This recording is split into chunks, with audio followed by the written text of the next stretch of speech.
Hey, everybody. Josh Morgerman here, also known as Hurricane Man, also known as the Chaser Dude. Welcome to this number three of iCyclone Live. And to the Americans who are watching, I just want to say Happy Veterans Day. If you served, like my Uncle Mark, who served and got critically injured in Vietnam, I want to say thank you for your service.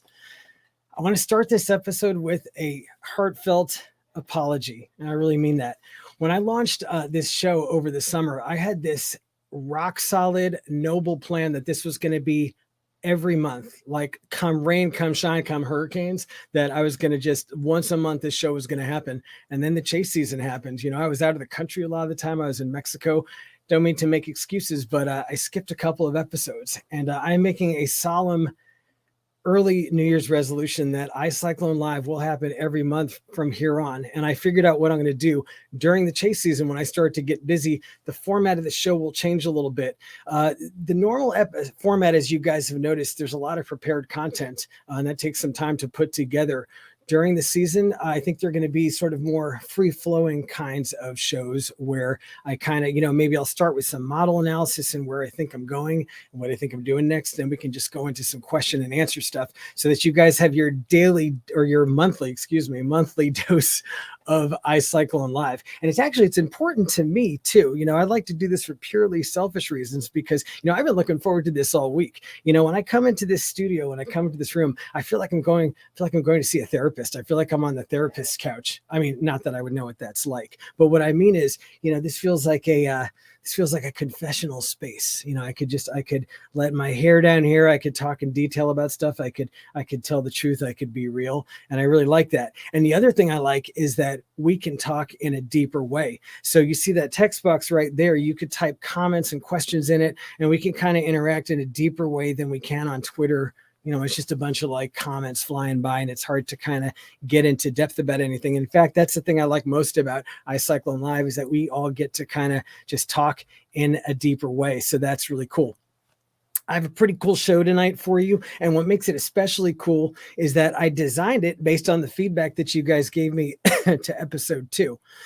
So, for example, last episode had a history segment where I talked about Hurricane Camille in Mississippi in 1969. So the interesting thing was I wasn't even going to include that segment. I didn't think that anyone would be interested in that. I think that people aren't interested in history. They just want to know what's going to happen. I was totally wrong. I got so much feedback on that segment. Everyone was like, wow, that was really cool. Do that more often. Please talk about historical hurricanes. So this episode also will have a segment about an historical hurricane, one of the greats of Texas history. And it's probably not the one you're thinking of, because when you say Texas hurricane, people always think there's a couple that everyone always thinks of. And this one is not one of them. The other thing that you guys really liked was when my good friend and fellow chaser dude, James Reynolds, popped in for some chaser to chaser chat. You guys really dug that. They really enjoyed that. So I'm doing that again this episode, and I have one of the real titans of the chaser scene who's going to be with us to kind of chat about all kinds of things, and that's going to be really cool. And of course, as usual, I have something to get off my chest, something to rant about, and that's what the get over it section is for. I like that segment the most, I think, because it's where I can be like really grouchy, and I have a right to, because that's what that segment is for. But I'm going to start with the real meat of the show, which is going to be a detailed and very honest look back at the 2021 chase season, what I did right, what I maybe didn't do right, and everything else. And there's going to be a special prize for each hurricane. Now, before we jump in earnest, I want to give some gratitude or some thanks to a couple of entities. One is Super Talk Mississippi 103.1. This is a radio station in coastal Mississippi. I am actually broadcasting live from their studio in Gulfport, and they've got a really good studio here and really good bandwidth, really good for streaming live. So they're awesome, and they're very generous to let me use their studio. So thank you, Super Talk Mississippi. I also want to thank my very good friend Ricky Matthews, who's the host of one of the Super Talk Mississippi shows, Coast View, which is a great show about life in Mississippi, about just the culture, tourism, health, wellness, you name it. It's a great show. I'm on it on occasion. It's a great part of like living and being in Mississippi. The show is on every weekday morning, 9 a.m. You could hear it basically from Slidell, Louisiana to Pensacola, Florida, and up to Hattiesburg. There's a wide kind of listening area, so check that out. It's a great show, Coast View. And also, I want to thank Deltec Homes. I work as a brand ambassador for Deltec. They, as I've talked about in the past, create remarkably wind-resistant hurricane homes, I should say. And when I say wind resistant, I mean ones that stay up in Dorian level winds, category 5 winds. I'm very proud to represent them. And they are a sort of I produce a show in collaboration with them. All right. So with that, let's jump into the season recap, the 2021 recap. So first off, you guys know that my headquarters was once again Hurricane House in Bay St. Louis, Mississippi. That was my headquarters last year, and it worked out really well again this year. Although maybe not as well this year because a lot of my chasing ended up being south of the border. But it was a good place at least to come home to. So this was my plan going into the chase season. I knew that because the pandemic was still raging worldwide and there's a lot of travel restrictions, that I'd be mostly stuck in North America. But my big hope was that I could at least maybe go to the Philippines. Well, that did not happen. The Philippines has not, as of now, has not opened up to international travel. So all of East Asia remains closed. But it ended up not really mattering because the Western Pacific is having it's on its second year of a tremendous all I could call it is like basically like a typhoon drought. There's just nothing going on. It's really weird. So I'm not missing any action there, but it remains closed as of now.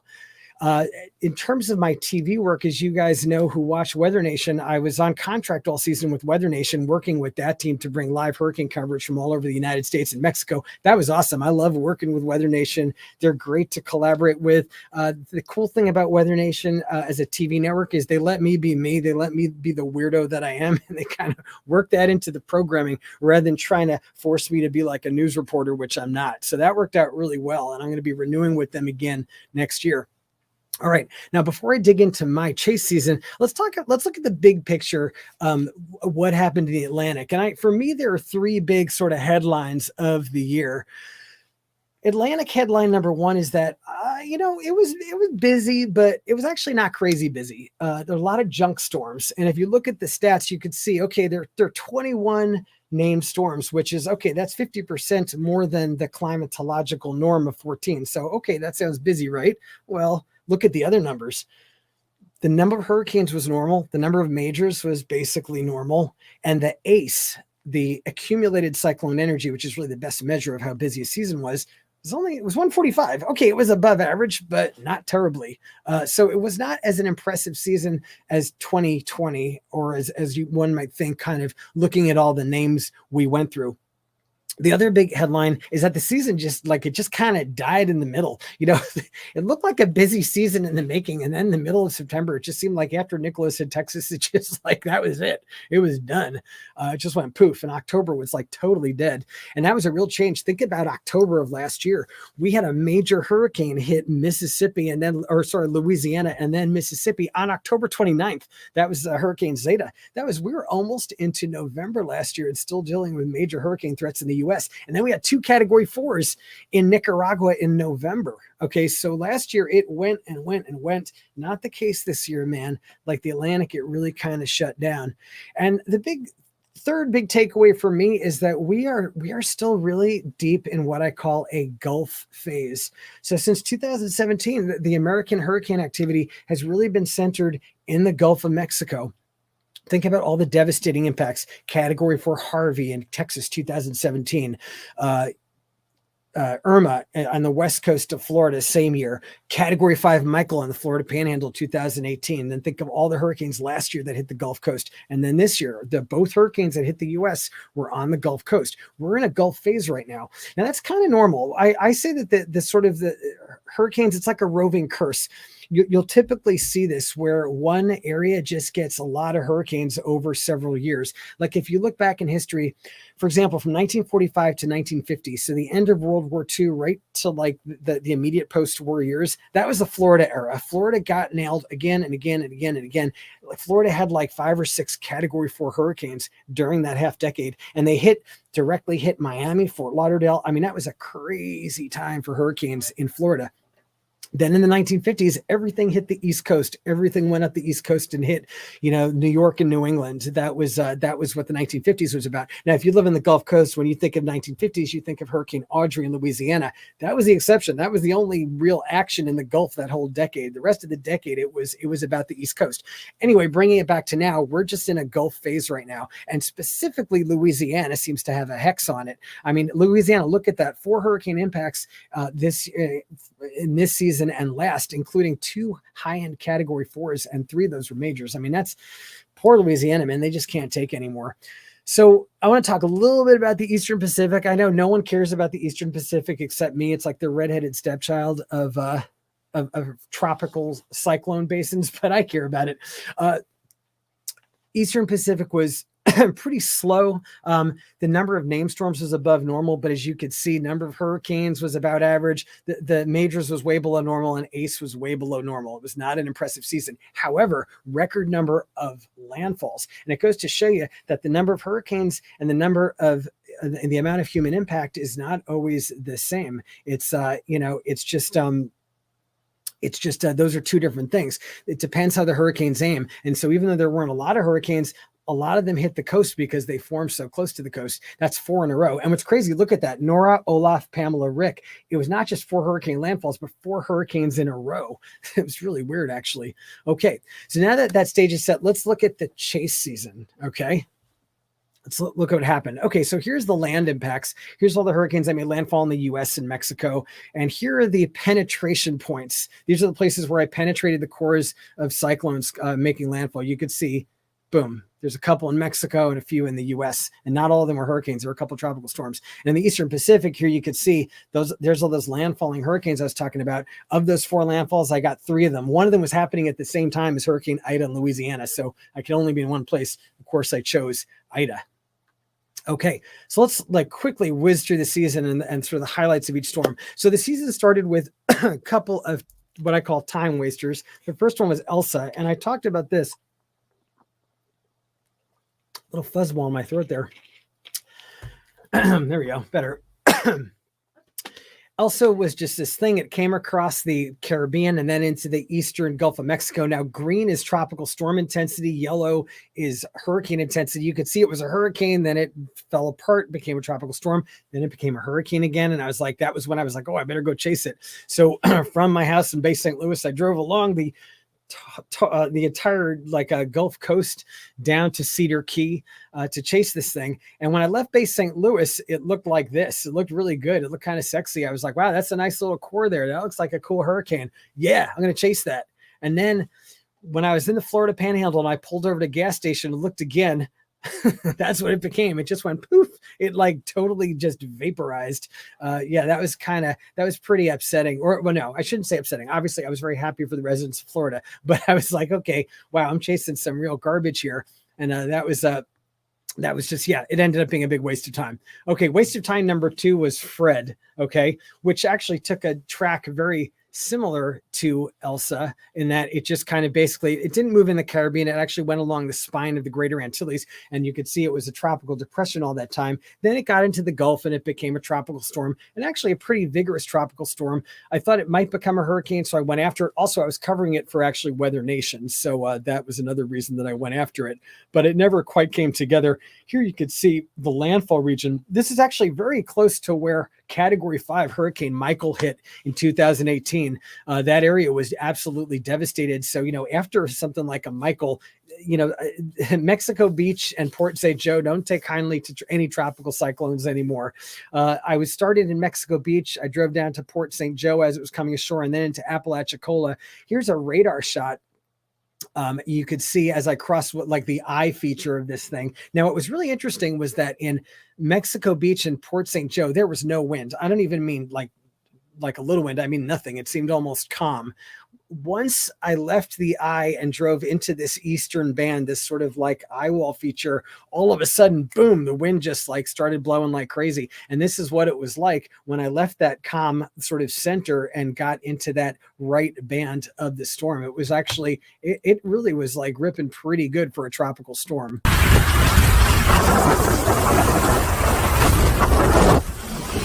This is is Josh Morgerman with Weather Nation TV. I'm in Apalachicola, Florida, on the east side of Tropical Storm Fred, and it is much, much stronger on this side. This is a very asymmetric storm. It is ripping right now. Check this out.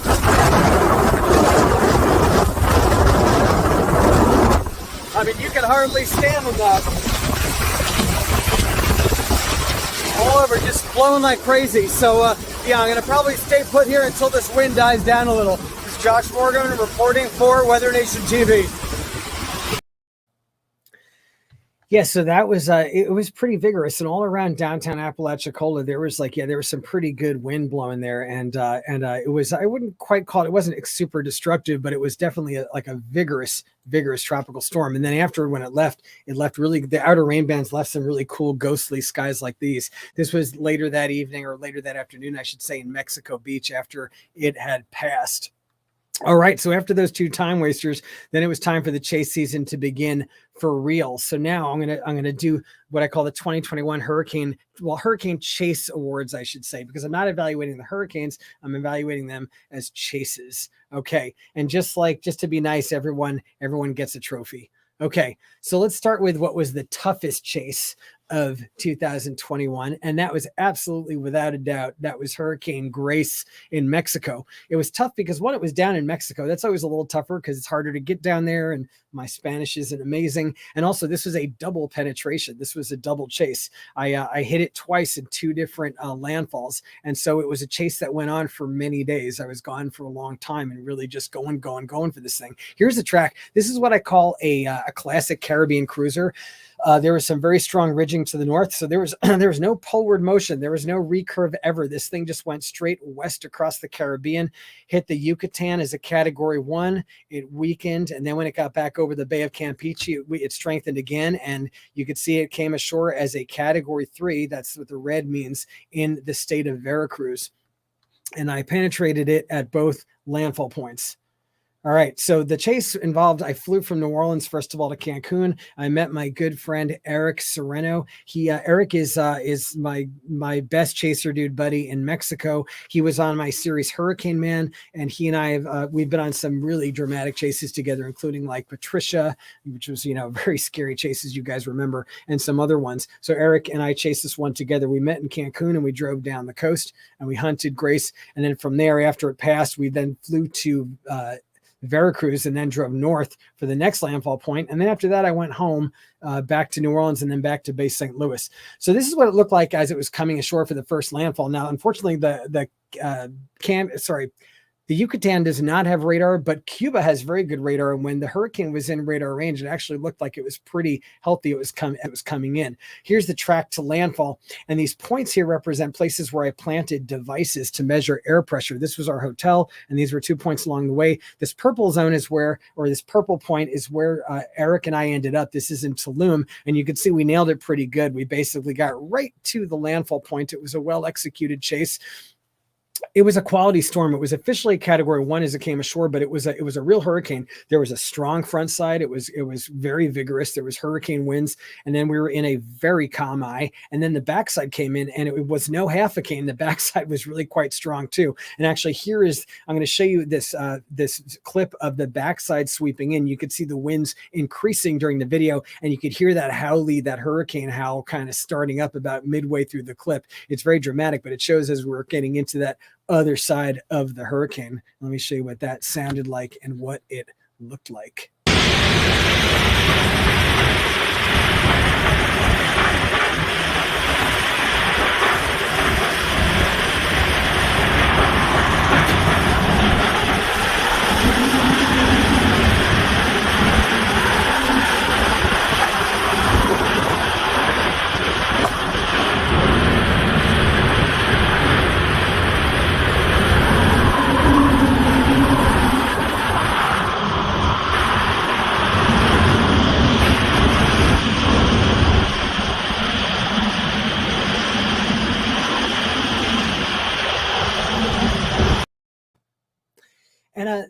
from a scientific standpoint, this was a pretty cool chase. Here's the pressure data that I got, and it makes sense that you could see that as you get closer to the eye, the minimum pressures were lower. The big finding with this one is I measured 978 millibars in a well-calibrated instrument in the eye. The official pressure from the Hurricane Center at that time was 986. That's a pretty big difference, and what that says is probably the hurricane was strengthening up to landfall, meaning between when recon was last into it, when it made landfall, it looks like it strengthened. I think maybe it was a category 2. I found it to be quite vigorous on the ground. All right, so during the middle of the Hurricane Grace chase, there was this distraction named Henri that all the media was on top of. Everyone was like, oh my God, Henri. And I remember looking at this radar shot and being slightly, I'll admit, like I was slightly titillated by it. It kind of looked a little sexy. There's like a little bit of a core developing there. And I had a moment of like sort of indecision, like, should I bail on Grace part 2 because there was going to be another landfall and go back, fly to New York, get out of Long Island, chase this thing. And I thought about it, and climatology told me no. Because here's the deal. Every hurricane that's hit the northeastern US did 2 things. 1, it was really intense down in the tropics or the subtropics, and 2, it moved crazy fast as it came up the coast so that it could still keep its strength over that cold water around the Northeast. Henri was neither. First of all, at its peak, it was a 65 knot category 1 hurricane. Secondly, it wasn't moving fast. So my instincts, my chaser dude climatology nerd instincts said, yeah, leave it alone. Just stay in the tropics. Just keep your eye on the prize. So I ignored Henri, and I'm glad I did, to be perfectly honest. So I stayed on Grace. All right. So that was penetration number 1. Then I flew to Veracruz, Eric and I did, and then we drove north for penetration number 2. And of course I had to take a dramatic selfie from our resort on the beach while Eric was doing more useful things like setting up a weather station. The owner of the hotel was really cool. He actually had his staff help Eric install his weather station on a mast on the waterfront, right on the coast. Now, unfortunately, I hate to break it to you, the equipment malfunctioned, but it was a valiant effort, and it was really great. Just the way the owner of the hotel was so caring and so into what we were trying to do. It was really nice. It's cool to meet that kind of hospitality along the way. This part of Mexico does have radar, so as Grace was coming in, we were like, oh wow, that's a pretty nice eye wall there. That looks pretty strong, and it was strengthening as it came in. Here's the path as it came in, and you can see this is our different points along the way. That black mark, that's our hotel. That's where we set up the weather station. And then these purple points are where we kind of went during the storm to make sure we were in the eye. So this is where we were going to ride out the hurricane. It's a carport under a hotel in a little tiny town called La Guadalupe. And that point is point A here. This is as the hurricane was making landfall. Now, as it came in, we were actually scraping the edge of the eye, and things kind of calmed down. And we didn't have radar at this time, but I sensed that we were, not quite in the eye, and I wanted to make sure we were really in it. So we got in the car to drive to another town called Gutierrez Zamora, which is up here.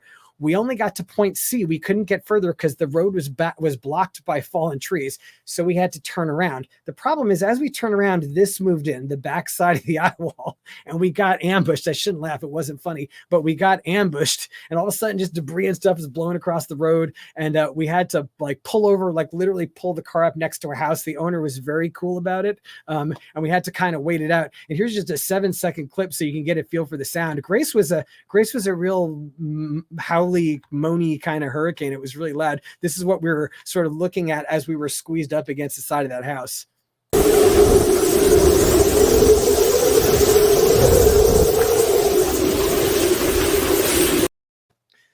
Okay, the data from Grace were a little bit of a shocker. So it was strengthening as it came ashore. Everyone was like, oh, it was probably a Cat 4. So, okay, my data do not support that. So the lowest pressure I got with a calibrated instrument, I'm pretty confident of the elevation. The lowest sea level pressure I got was 981. And now I was at the southern edge of the instrument was at the southern edge of the eye, of course, deeper, and it was a big eye. So deeper into the eye, of course, the pressure would have been lower, but there's not that much gradient in an eye. The official pressure at the time was 962. I can't explain a 20 millibar discrepancy from the edge of the eye into the center of the eye. That's a little weird. One other thing I want to say is, as we drove deeper into the eye to point C, we got further in. Eric had a barometer in the car. Now, granted, we were on the road, so it wasn't, we didn't know our exact elevation, so it wasn't scientifically controlled data, but it was relatively flat, and Eric's instrument never went below 979, which corroborates my 981. So I don't know what happened there. Some theorize that maybe just as the hurricane, that area is very mountainous and it really messes with hurricanes, and maybe it just grace started to weaken in those final hours. Hard to know what happened, but that was a bit of a shocker. And if I didn't have the corroboration from Eric's instrument, I'd wonder if my equipment just totally malfunctioned. All right. So after that, I went home, back to New Orleans and back to Louisiana. All right. Or Mississippi. The least inspiring.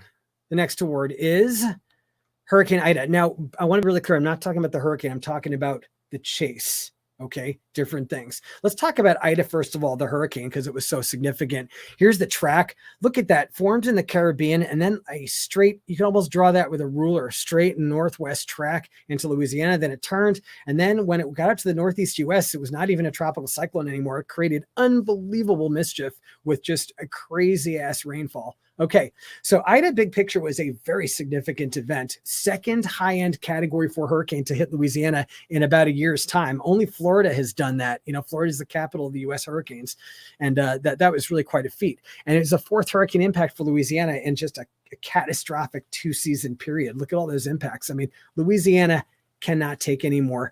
And Ida really devastated a wide, very densely populated area, including a lot of metro New Orleans. I mean, it was a tragic event.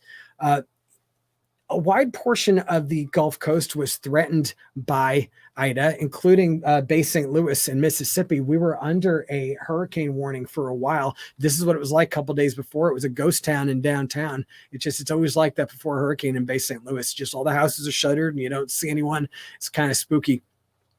So here's what happened on the chase. So the hurricane was moving just straight northwest. I was in Homa, that yellow star. It just looked like, boom, this is lining up perfectly. I'm going to get right in the eye. And then all of a sudden, that was 4 p.m. and everything was on target to just stay there and get the eye. And then poof, it just like did this weird hairpin turn thing, and it actually moved like away. It was really weird. And I'll show you on the radar loop what that looked like. You could see it was like more than a wobble. The thing really just turned.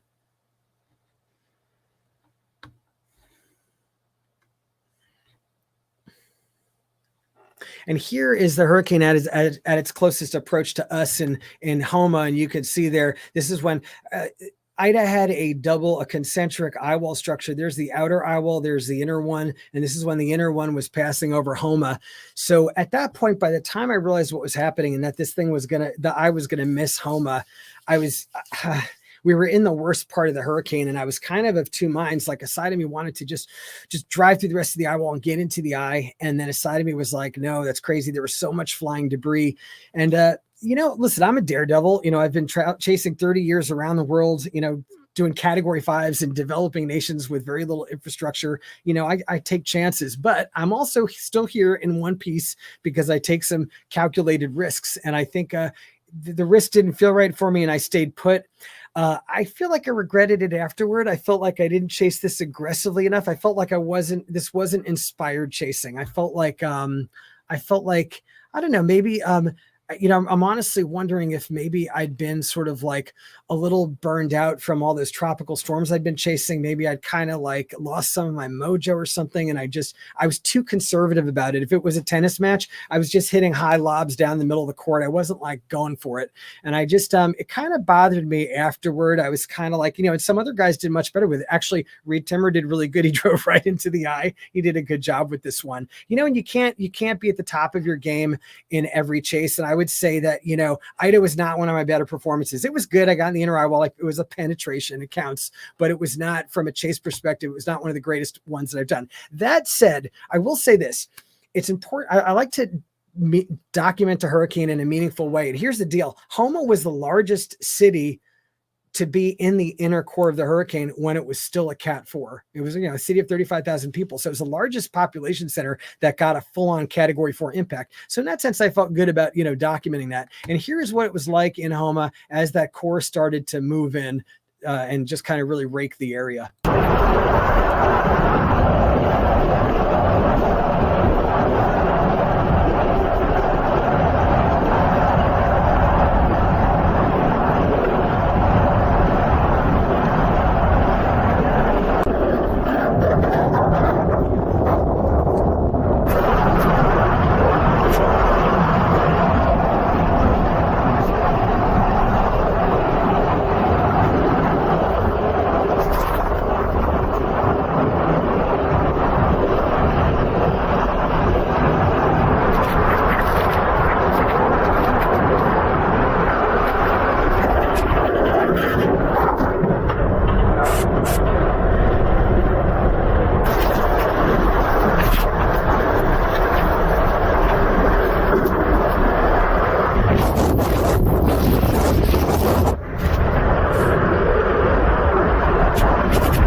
425, whipping really good now. Radar says we're just starting to kiss that inner eye wall.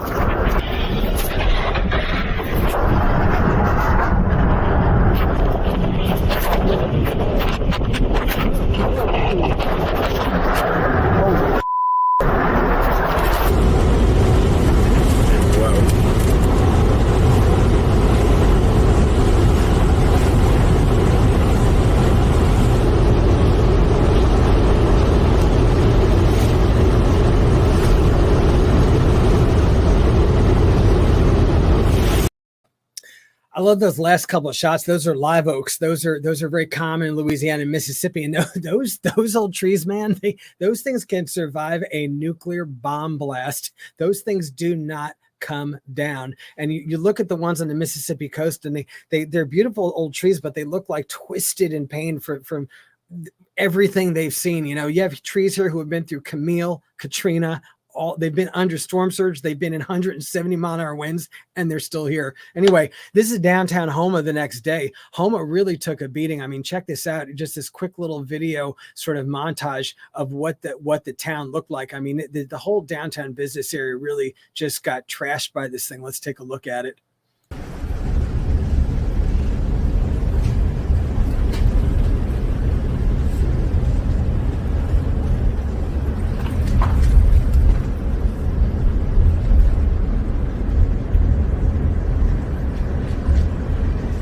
If you ever wanted to know what a small city looks like after a direct hit from the inner core of a Category 4 hurricane, here you go. This is downtown Houma, Louisiana, the day after Hurricane Ida. And check this out. Just there's like rubble and wreckage up and down the street as far as the eye can see. It's not just here, it's all over town. There are just smashed houses, roofs ripped off, snap power poles, down trees, you name it. And I'm not surprised because late yesterday afternoon, man, those winds were ripping as we were in that kind of western and southwest eye wall. It's going to take a long time for this place to get back to normal.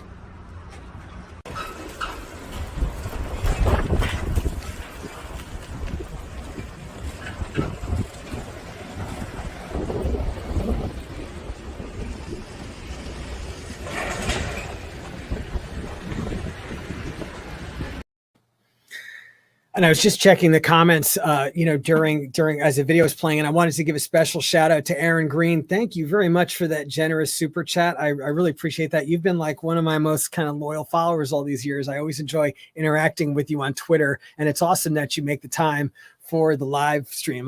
Just makes me really glad to see you here. Thank you very much.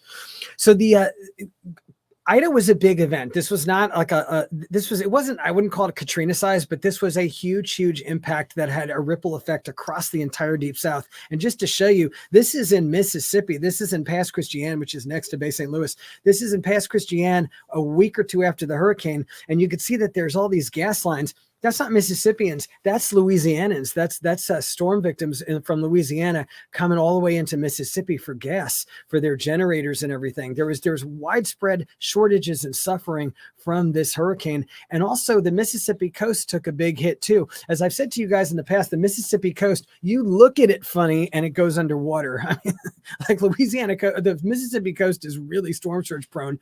And even though the core of the hurricane missed Mississippi, Bay St. Louis and Waveland had a big storm surge, and boats like this one were blown up on shore and all kinds of mess when I got back. All right. After Ida, I was really bothered and I was really looking for a rebound chase. I was just kind of desperate. I was really ready to go for just anything. Really almost anything. It was kind of like 3 a.m. in a bar, literally anyone will do. It was kind of like that. Sorry, that was crass, but it was like that kind of thing. And I was almost ready to even go chase this granny cane up in Canada. I mean, that's how desperate I was, And I say granny cane, I have all my little terms. You guys know I like the deep tropical cyclones with the really beautiful cores that are all symmetric. Once they get up to Canada and stuff, they don't look too good. But I was ready to go chase Larry, which was an intense hurricane that was heading toward Newfoundland. Check this out. This is a radar shot as Larry was making landfall. And as far as Canadian hurricanes go, this one looks pretty darn good. It's not, it's a little bit of a half a cane, but look at that. This thing still has a core. It actually has like a part of an eye wall, and the wind reports on Newfoundland absolutely support that this was a full-on hurricane as it came ashore. It was a decent event. And as I was tracking the hurricane, I started to learn Newfoundland geography and learn about the very weird place names on Newfoundland. I mean, really out there kinds of names. I mean, I was just thinking about it. If I was covering this storm for Weather Channel or for Weather Nation, excuse me, I wouldn't be able to say half these place names on TV. It would have been like a little bit of a problem. It apparently is some Newfoundland thing that they like to give their place names really cool and provocative names. But I did not go after Larry. I almost did. Like I was looking at tickets and everything else, but something else stole my heart. And that thing that stole my heart was Hurricane Olaf. Okay. Now Olaf was a big surprise, and Olaf gets the reward or award for the sweetest chase of the year. Every year you have a chase where everything just works out. It's perfect. This was Olaf. Okay. So this was the origins of Olaf. It was this junky little tropical storm off the coast of Mexico. Did not look like it had a lot of potential. The computer models didn't love it. And more importantly, they all kept it offshore. They all had it turning west and just missing the coast. I was not paying attention to it. Then the morning that it was gonna hit, I looked at the radar from Los Cabos and I was like, oh my God, there's like a core developing. It's becoming a hurricane, obviously. And it looked really good. And also the other thing is that it was moving right of, it kept, the hurricane kept moving right of the forecast track. It wasn't behaving. It was staying right. And it looked like, wow, this could be a hit. So I just raced to the New Orleans airport. I literally just jumped on a plane, like just got to Los Cabos just as they were closing down the airport, got there just in time, had just enough time to take the dramatic selfie. And then I was down in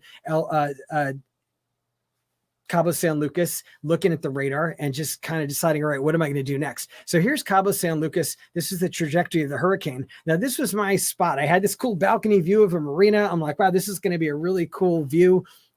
The hurricane looked like it was actually veering more north, but I really wanted to stay here because it looked like a great place to shoot a hurricane. And this happens to chasers on hurricane chases. It happens to me where you find a location that you really love and it's a great view and you kind of get comfortable there. And even though it looks like the hurricane maybe is kind of moving away a little bit, you feel like you don't want to move from that spot. Like your feet turn to lead. I call chaser dude inertia. And I got to really, now that I recognize it, I have to fight it. And I'm like, all right, it's a cool view and it's great, but the hurricane's not hitting there. So I just got in a car and I drove north up the coast to San Jose del Cabo. And that ended up being the right choice because that's exactly where it came ashore. And here's the track from the big picture. And here's what it was like as it came in. So it strengthened up to category 2, 85 knots, 100 miles an hour, just as it came in. I actually literally drove into the eye wall and right into the eye with this thing. And here's what it was like. It was kind of a gnarly chase. And this is an angry little hurricane. I was actually kind of surprised by its energy. Check it out.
That's 7:25 full-on hurricane conditions in San Jose del Cabo. Yeah, we're getting it now.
strong Category 1 hurricane. Kind of surprised, actually.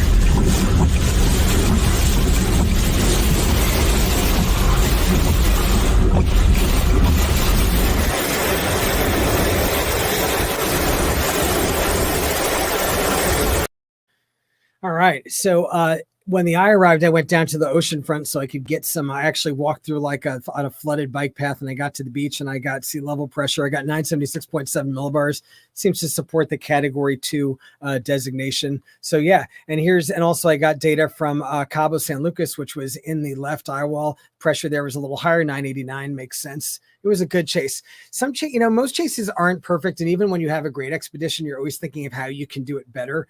You could have, strapped another GoPro somewhere. You could have done something different. But once in a blue moon, everything falls into place, and it's just like you just feel like, that was a good chase. It brings back the joy of chasing, And Olaf was that for me. It was a cool chase. But after that, I hit a wall. Yeah, I hit it like a brick wall, and I missed the next hurricane.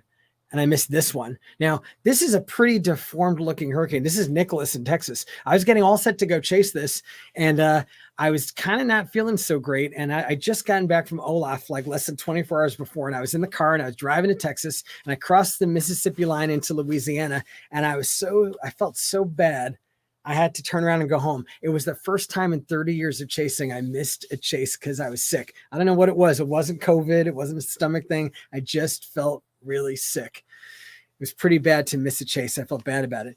Nicholas was a weird storm. Totally looked like crap. I mean, this is as it came ashore. I mean, look at that thing. I can't believe it was a hurricane, but it was. What's interesting is, as deformed as it was, there were some very impressive wind observations on the ground. This thing absolutely was a hurricane. There were sustained hurricane winds measured on the ground. And some of the video I saw, my friend Reed Timmer, he got some clips where it looked very vigorous. So as junky and half a caney as it looked, this was a decent little storm that just kind of popped up sometimes the way that happens in the Gulf. And I was kind of bummed I missed it because it was as deformed as it was. It looked like it was kind of a cool storm.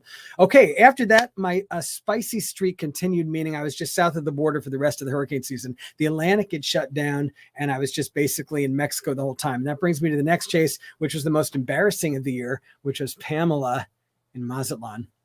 So I have a fetish for Mexico's Pacific coast.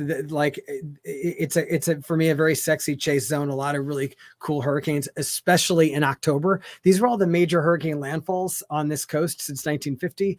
Of those 13, 10 of them were in October. So we think of October as late season in the Atlantic, but in the Pacific, on the west coast of Mexico, that's when the big impacts happen, because all summer long, the hurricanes are just moving straight west out into the ocean. In October, troughs are digging down and kind of boomeranging them back into the coast. So October is the month, and it's so hardwired. And it's not just October, it's late October. You find like October 20th to 30th, that 10-day zone is climatologically hardwired. So many intense hurricanes have hit the west coast of Mexico in that period that every year I leave, like October, second half of October, I always leave my schedule open because you expect stuff to happen. Pamela was a perfect setup. The model track, the boomerang into the coast, the model showed it being very intense. The location was optimal. The dates were optimal. Everything about it climatologically screamed that this thing was going to be a monster. And it was, I'm very climatology driven. I was like, this is a hands down going to be a big event. Went down to Mexico days in advance. I was just like, yeah, this is a slam dunk. Well, this is what happened. And as you can see, man, it had the classic track, but it really struggled. Green is tropical storm. Yellow is Category 1. You could see it became a hurricane. Then it kind of fell apart, and then it just barely became a hurricane again, just as it came in. But this thing really struggled. I had a tearful reunion, or a very stern chaser dude reunion, with Eric in Mazatlan. He joined me for this chase as well, which was great. As the storm moved in, it was a tropical storm, and this is along the Malecón, which is the oceanfront promenade in Mazatlan. You could see folks were not terribly concerned. They were out taking pictures. At night, late at night, it started to get stronger. And then very late at night, it actually started to come together. The convection blew up. It became a hurricane again. And one interesting thing you'll see, there was one very curious element of this hurricane as it started to come in, and you'll see it in the video. It's 3 a.m. in Mazatlan, Mexico, and Hurricane Pamela is rapidly approaching the coast. Looks like it's going to come ashore maybe just a little north of here, which means that this city, this downtown area, could get slammed by that sort of stronger right side of the core. So that's going to be interesting to watch. I'm trying to figure out exactly where I want to go with this thing. I might head up the coast just a little bit so I can get in the center. The other interesting thing about Pamela is what you're seeing behind me. Non-stop lightning and thunder all night and morning. Just literally non-stop. I've never seen, in my 30 years of hurricane chasing, I've never seen so much lightning and thunder in an approaching hurricane. It's just, I don't know what to make of it. I know that sometimes strengthening storms have lightning and thunder. I wonder if that has to do with this storm's resurrection as a hurricane. Anyway, I'm just going to have to watch it. But that's the latest here. Conditions are going to rapidly deteriorate over the next couple of hours as this thing gets closer. And here it is just as it was coming in. That was actually about as good as it looked its entire lifetime. It just came in. And around Mazatlan, there was a lot of flying debris. And for some reason, people really loved this clip.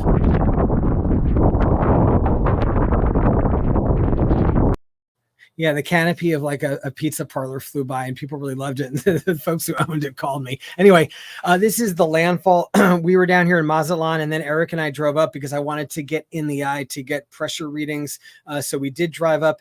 There was an inland lake right next to the coast that I knew was at sea level, so we could get sea level pressure readings. It was very dark. There was nothing to see. This is at dawn, just as we were starting to get some light.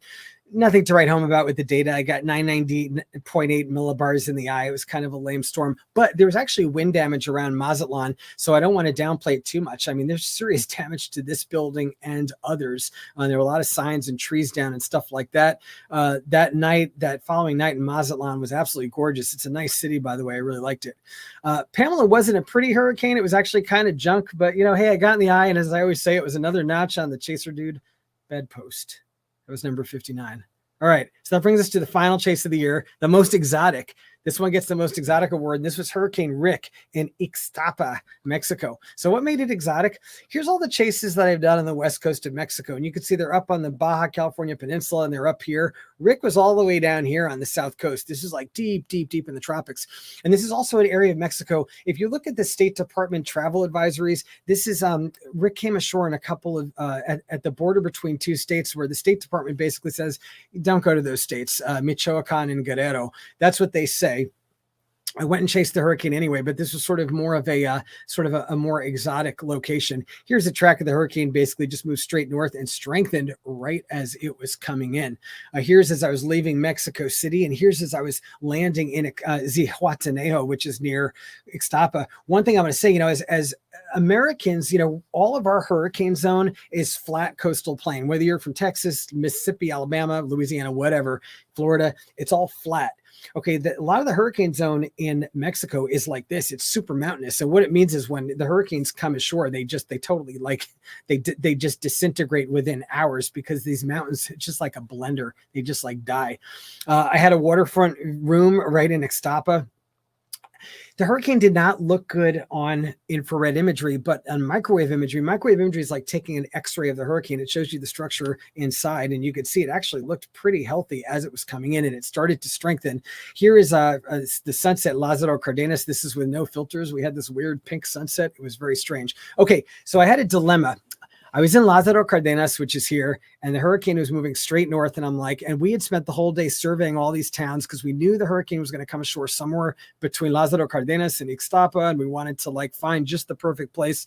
So we're hanging out here. The hurricane's moving straight north. The computer models say it's going to go that way, but so far it's still going due north. So we decided, okay, I'm going to go back to Ixtapa. I was with my good friend Nico, who runs Webcams Day Mexico. He's from Michoacan. He knows the area very well. He chased this with me. It was very helpful to chase with a local person who knew the kind of ins and outs of how to navigate the area. It was excellent.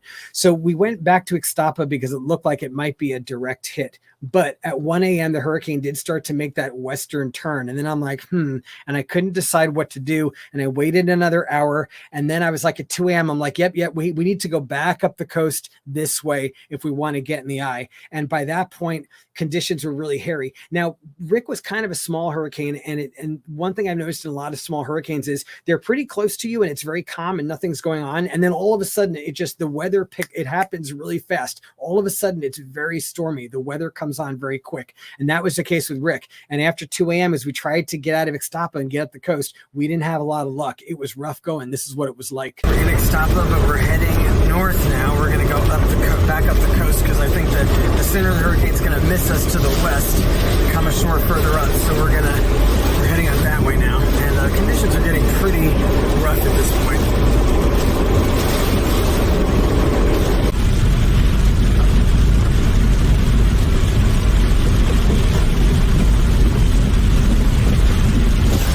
Every which way we go, there's fallen trees blocking the road. It looks like we might be blocked in and unable to get further up the coast as Hurricane Rick is passing really close to here. We're going to try one more way, but it could be that we're just at the end of our options here.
All right. And then from there, the hurricane kept going kind of more northwest and accelerating. And basically, we were stuck in Ixtapa. We couldn't get out.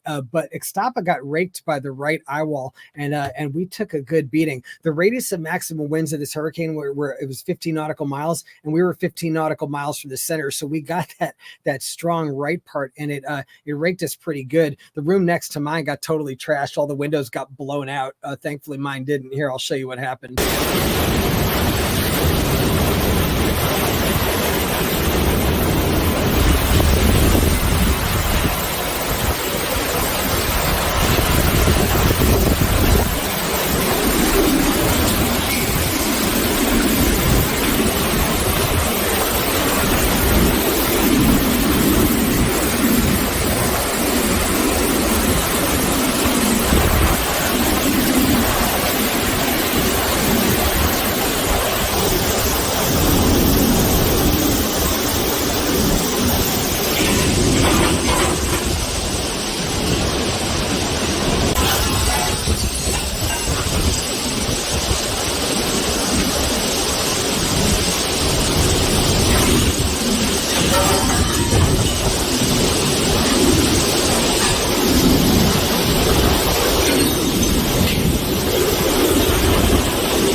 right. So that's the track of the hurricane. You can see how Ixtapa just got raked pretty good. I would say staying in Ixtapa was good because I was in the right eye wall. We had like electricity, and it was, even though I didn't get a pressure reading from the center, it was cool to just have electricity. Those little towns where the hurricane came ashore, there was no electricity, nothing to see. And when we went the next day, there was not a lot of wind damage. It wasn't much worse than what we had in Ixtapa, where there's a lot of tree damage. Very heavy tree damage. This is Lázaro Cárdenas. This is the hotel where I had a pressure device picking up data. I stayed in Ixtapa for a few days just for some rest and relaxation. These are my season stats. You can see 7 chases, 5 cores penetrated, and that brings me up to 60 for the career, for my whole career. All right. So with that, the part that everyone's been waiting for, the chaser dude dropping. And this week, I'm very excited to have someone who I see as a real titan of the chase community, Dr. Reed Timmer. And I'm going to say Dr. Reed Timmer. No one says that, but I'm going to say it because one of the things that impresses me about Reed is he's not just this passionate chaser dude. He's a PhD. The dude's like he's a real scientist, and it's really cool. So Reed he's American. His home base is kind of all over. Reed and I have been talking about this recently. He's really, he's kind of nomadic. And one thing about Reed is I think of extreme versatility, whereas I'm very, very specialized in one area. He's not, man. He does everything. He's mostly a North American chaser. And he's like, I think of him as a jack of all trades. Those are his contact points there. His latest work, or his big project, is Storm Rising, which is a Nat Geo show, which just looks totally awesome. I've not seen it yet, but actually I want to ask him about it. And with that, why don't we bring Reed into the discussion? Hey, Reed. How's it going? Thanks. Good, man. What's that? Great stuff. I really enjoyed that. All your chases. What a great rundown. Thank you. No, I'm sorry. It took too much time away from us. I'm actually glad no worries. I'm glad you're here, man. So first off, let's talk about, tell me, like, Storm Rising, it looks totally awesome. Everything I've seen, it looks very cool. I want to find out just how did that go, and sort of like how that project has been. Well, it was interesting. The show started during the pandemic. So just before that, we were gearing up to do Storm Rising. We were going to have Dominator 3 out there and launching rockets into tornadoes. We were going to drop ground probes. We had our trackable sensors. Mike Tice was coming on board as well with the Windy Palms project and the HERV, the Hurricane Eyewall Research Vehicle. And we go out there and we're doing our first chase. And as I'm heading out to the chase, I hear that Tom Hanks caught COVID. And then I'm like, holy cow, this just got real. And then the Oklahoma City Thunder game got canceled. And then the coronavirus began. That was kind of the begining of the big pandemic there. And we got our one chase in southeastern Missouri. I had the mustache going then. They actually said that I had to have the mustache for the entire season too. So once you commit to episode 1, you got to have this thing for. They said that to you? Oh yeah. All episodes, I had to have the mustache, the fly fishing shirt that they want everybody to wear these days, and it was the whole 9 yards. And then it got canceled because of the pandemic. So all productions were shut down. Our camera guy was stuck in Honduras at the time, and then I just committed to staying on the road. I was sleeping in my car, sleeping in the Subaru. I had Gizmo with me out there, and I wasn't sure if hotels were safe at the time yet, so I slept in my car for the first several nights. And then I realized that I was the only guest in a lot of the hotels. So as the pandemic started to progress, I realized that I was the only storm chaser out there as it was happening. And it was definitely an interesting experience. But they began Storm Rising finally in late May, and under the stipulation that we had to rent a big van, sleep in the van, and chase in it. Wow. Okay. No, I forgot. It was that part of the pandemic when people were just like really locked down. Yeah. What is that? A jet behind you? A jet-like vortex back there? Or? No, the green screen went down, so it's like curtains. But no, it does actually look. It does look like of course, and that's how you would see it. That makes sense. Wait, so tell me. So you mentioned there's a small detail I want to glom onto about your look and your wardrobe, because with Hurricane Man, I remember having discussions with the producers, and there were very particular discussions about, just all these things that people don't realize you have to like talk about and make commitments about. So they locked you into a look.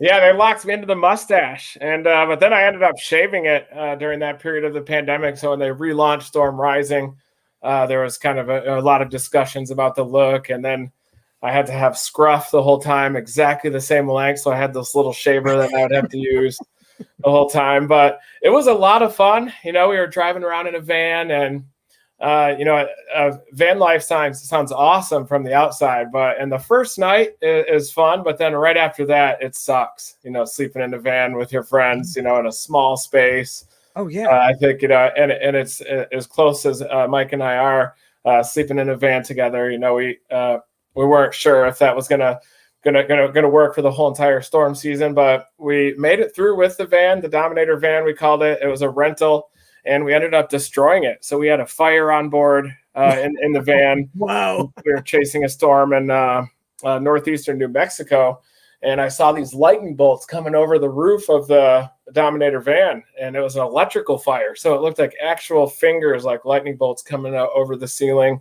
Damn. And then smoke started appearing and this big orange glow behind me.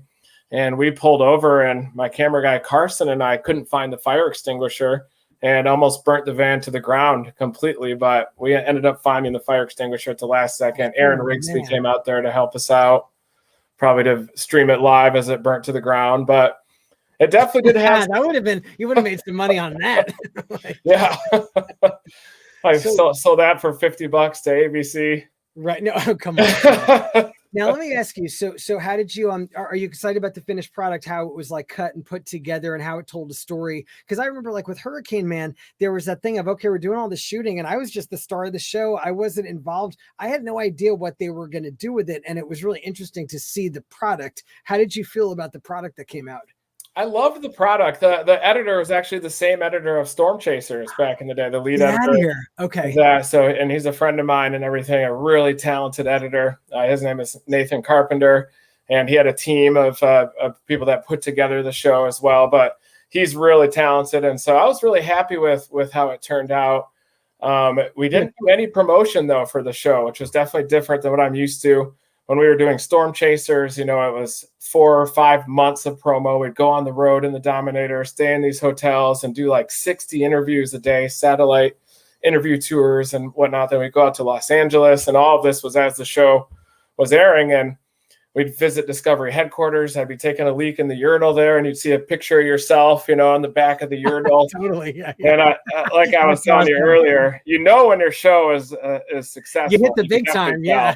And you also know when, it's when you're not doing any promo, certainly. But I think now it's on Disney Plus, and it's starting to get some eyes on it as well. And if we do a season 2, then I think we could probably do it more with the vision that we had, which was going to be, pure science mission, extreme science, launching rockets, armored vehicles, working with other scientists, launching drones into tornadoes, and not just tornadoes, but hurricanes as well, and winter storms, wildfires, haboobs, flash floods. As you know, I love chasing those. You're Mr. Versatile, floods. Man. You go after everything. You go after the Swiss Army knife.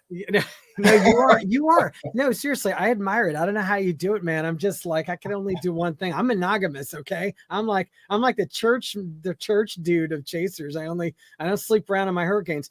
So we'll see how long that lasts. No, I'm gonna be faithful. So I want to ask you. So I've been on Twitter a lot. I see there's a lot of young chasers out there, and I'm sensing like frustration among a lot of them. They want to chase as their career, and they have trouble making it work and figuring it out. And, a few of us have figured out how to make it into money-making careers. I know it took me a while, for a long time, it was a very expensive hobby. Then I was covering costs. Then it became like a career. Mm-hmm. But I think I look at you as the one who's most been able to do this. I mean, you've had a long career. I think you've been going, with Storm Chasers and now this, AccuWeather in between. I mean, you've had a long stint as a full-time professional storm chaser. So I wanted to ask you to, talk to the young people and like, what are some insights you have for them in terms of like, if they want to make chasing like their thing? Mm-hmm. Well, I think the key is to be patient, and the key is to do anything that you love and what you're really passionate about. Do it for a long time. Make it a lifelong passion.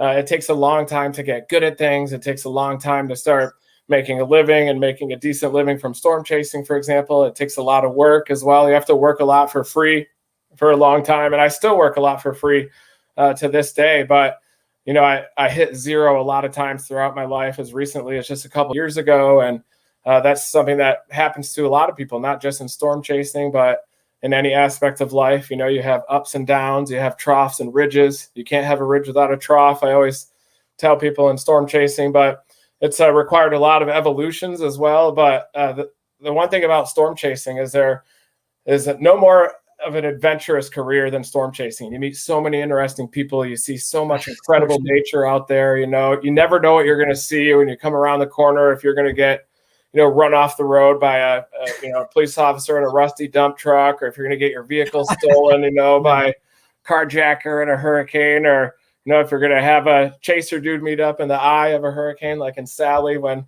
we collaborated on some science for that hurricane. Yeah, that's right. That's right. We did. Yeah. So I think that the key is maybe not be as focused about the money, but I know that you need revenue to make a living and to pay bills. And, sometimes you might have to work a side job to pay bills, and then pick and choose storms a little bit more, or think in the long game a little bit as well. But one thing about storm chasing here recently is that with the advent of social media and some of these other platforms, is it's given us a pathway where we don't have to fight for one of those 1 or 2 jobs with a big media corporation, and we can create our own platform and create content and pursue our passion and find other people that are passionate about following us, and making it possible for us to do science out there. And I think that the advent of social media has made it possible for the sky to be the limit, or to even beyond in the future. So I think the key is just to keep chasing, keep following your passion, storm chase when you can. But if you love weather and you love storms, there's not going to be more of a fulfilling career and a life than as a storm chaser and a scientist. And you're going to meet interesting people out there. But it required a lot of evolutions and a lot of gambles here and there. Like when social media came out in 2006, all the storm chasers were saying, you got to keep your footage secret. You've got to keep it exclusive to retain value. And I just unloaded my whole library on social media, and it got millions of views, and it started ranking all the tornado and hurricane videos in like the top 30. And so people that were licensing footage, production companies, would search tornado or hurricane in YouTube, and I'd have the top 20 for years. And good for you. That was when DVDs were running, and so I was shipping out DVDs as well. And I remember that, the DVDs. The website, websites, you still we're still trying to drive traffic from social media to a website to sell DVDs. And at the same time, I was going to grad school with the grad stipend, which paid me $17,000 a year, which was enough to make ends meet and pay all my bills. So I was storm chasing and had my bills paid, and then licensing footage, and that kind of created a platform from which to grow a storm chasing career and to learn meteorology and do research as well. And I kind of kept all my options open just in case, if I had to push carts at Kmart or something for a while, just until I could kind of delay the storm chasing career for a little bit. And kind of in 2005, my credit score dropped dramatically, and I kind of got into some big problems financially there. I was gambling a little bit as well, trying to catch back up to pay my credit bill. And in 2005 and 6, I wasn't sure if I was going to be able to make it work with the $17,000 a year from the storm stipend. And 2006 was a very slow year. But then I started licensing some footage, and I started putting up a better system in place, and I started gaining momentum right at the last second. I got a $2,000 loan from my dad as well, and my mom that helped me pay down my credit card bill, and that kind of launched everything from then on out. And I've been storm chasing ever since. Is that when Storm Chasers happened?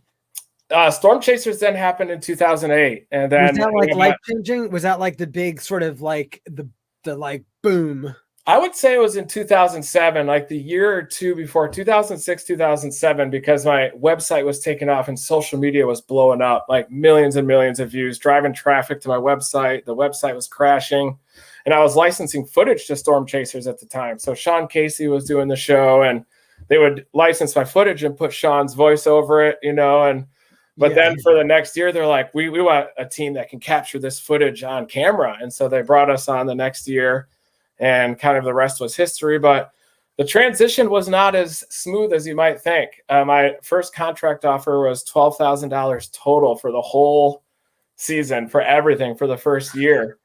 And I said yes. I Wow. was just like, I just want to get in the door and I'll show these people what I can do. I'll show what kind of ratings we could bring in. And I know that once, the first couple seasons air, then everything will fall into place. You were making an investment, and no, that makes sense. You were thinking big picture and not about, okay, the payout at that moment. But they didn't even buy Dominator 1 or were not on board with it. So they wanted us to be the underdog team in a beater vehicle that's just taking everybody out, getting all the tornadoes in a vehicle that barely runs. But I figured we're intercepting tornadoes anyway, in a Chevy Lumina or in Joel's vehicle, that we might as well just put some sheet metal on the outside. I wanted Lexan, so I wanted this transparent, like armored greenhouse effect so that we could still see outside, in 360 degrees.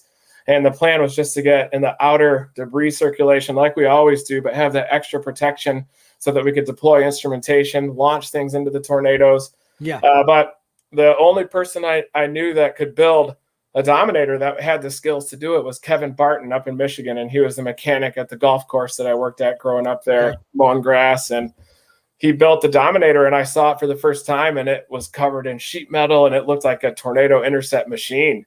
And so I picked it up. We never tested it and just started driving into tornadoes one after another. Okay. Oh, wow. Okay. So let me, you made a tweet the other day that was really interesting and it resonated for me. It's a topic I don't talk about on Twitter, but you just went there and you said how you were experiencing burnout. And, I feel like I try to present like an alpha image on Twitter, and I don't like talking about my feeling vulnerable, but I absolutely have wrestled with burnout, and sometimes like when I'm getting on a plane to Taiwan or Manila, or, I'm just like dreading it. I feel like, oh God, I can't, the chasing looks fun on the outside, but it is a lot of it when you're doing it full time. It's a grind. Talk about what made you make that tweet and like, what were the symptoms you were experiencing? It was helpful for me to see you talk about it. Well, yeah, I heard you talking about the hurricanes and how burnout might have even played a role in the Hurricane Ida situation. And I can't relate to that feeling more. And it happened to me in Hurricane Michael. I was doing lives every 5 minutes for AccuWeather, and I loved the location that I was in. Oh, you had the chaser dude. Oh, yeah. I thought it was a wobble, and it was going to come right back and wobble back left. And then it was too late, and I couldn't drive. I was too afraid to go up and over that big bridge. I'm a little afraid of heights. That's one of the things that one of my phobias. I'll drive through any wind. Doesn't matter, with storm surge, floods, whatever, but heights are kind of my thing. So going over those That's your kryptonite. Okay. Yeah, and the wind was just a little too strong, and I should have barreled over that bridge. But, with Hurricane Michael, I think I was a little burnt out, a little tired as well. I was out covering Tropical Storm Rosa in the Southwest with flooding, and then a severe weather event in the Texas Panhandle, a flooding event there, and then barely made it to Michael with Gizmo. So Gizmo has been through a Cat 5 and like nice. 2 Cat 4. So I respect Gizmo now even more.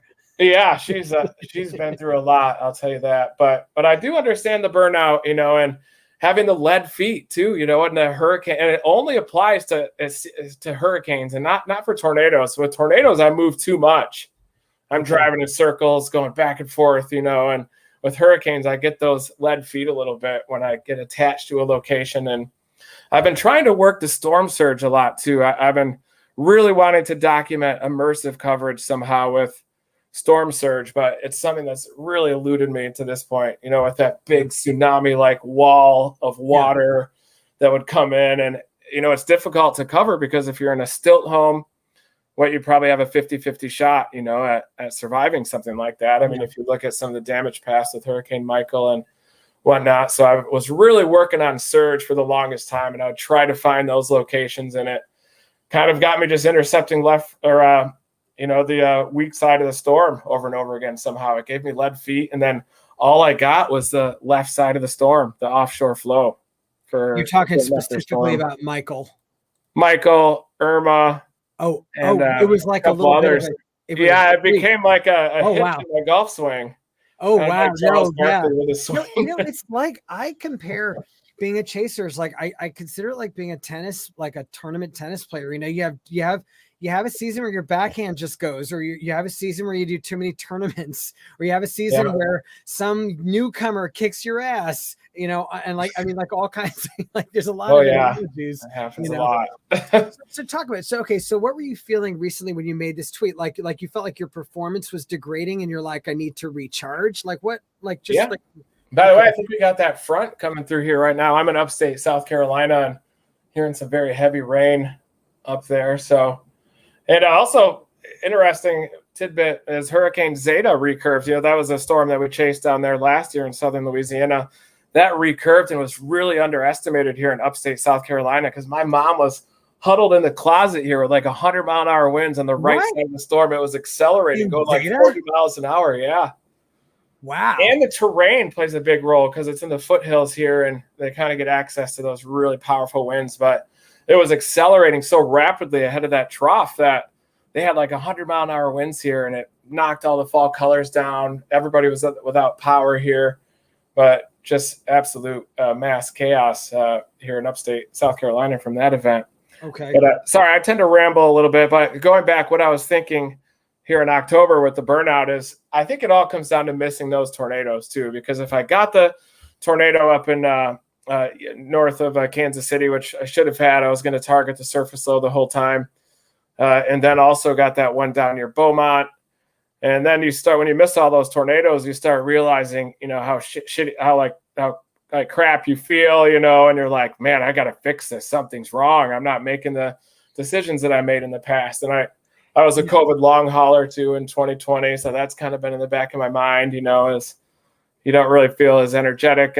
I'm getting better now, of course, but 2020 was definitely a grind. And this year too, it extended into this year. And I think it caused something in my brain that when I get right up to the tornado and adrenaline starts kicking in, it causes my brain to go haywire. So I get up to close to the tornado and I start driving in circles and then I end up leaving the storm.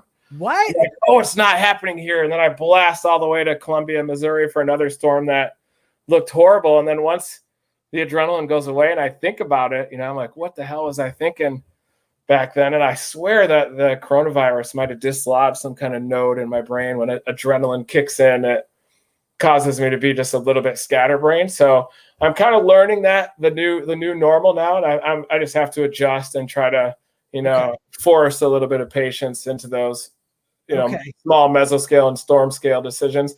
So I'm good at the forecasting and picking out the storm, and then once I gain visual of the tornado and the storm structure, then I can drive into it easily. And that's when my skill set kind of activates, is when I'm within about 2 kilometers from the tornado. But that's when you it's that middle ground that I'm struggling with. That's really interesting. But yeah, I figured it was burnout and that I would do, months of leaf peeping. And, I'm at my mom's house here, which is always a very relaxing place to be. And, my mom has gone storm chasing too, by the way. She's pretty close to a tornado back in 2015, along with Gizmo. But yeah, so here I am. And then 3 days later with good sleep and you're ready to chase again and ready to sling live briefings and break down radar, and you're looking for your next adventure. So go back to chaser lifestyle, because I feel like you live it as much as anyone. I mean, I do to a degree. Like you, I'm sort of nomadic now, where I'm like half the year I'm in Mississippi because it's up my chasing game by living in, instead of just flying in all the time, just living in hurricane zone. I feel like I'm a different chaser now. And I feel like you've really designed your life around chasing. Do you have any regrets around how you've done this? Do you feel like you've had to sacrifice anything to be a full-time chaser in terms of relationships? I mean, you talked a little bit about the money. It sounds like, you had to make financial sacrifices or take risks or experience instability.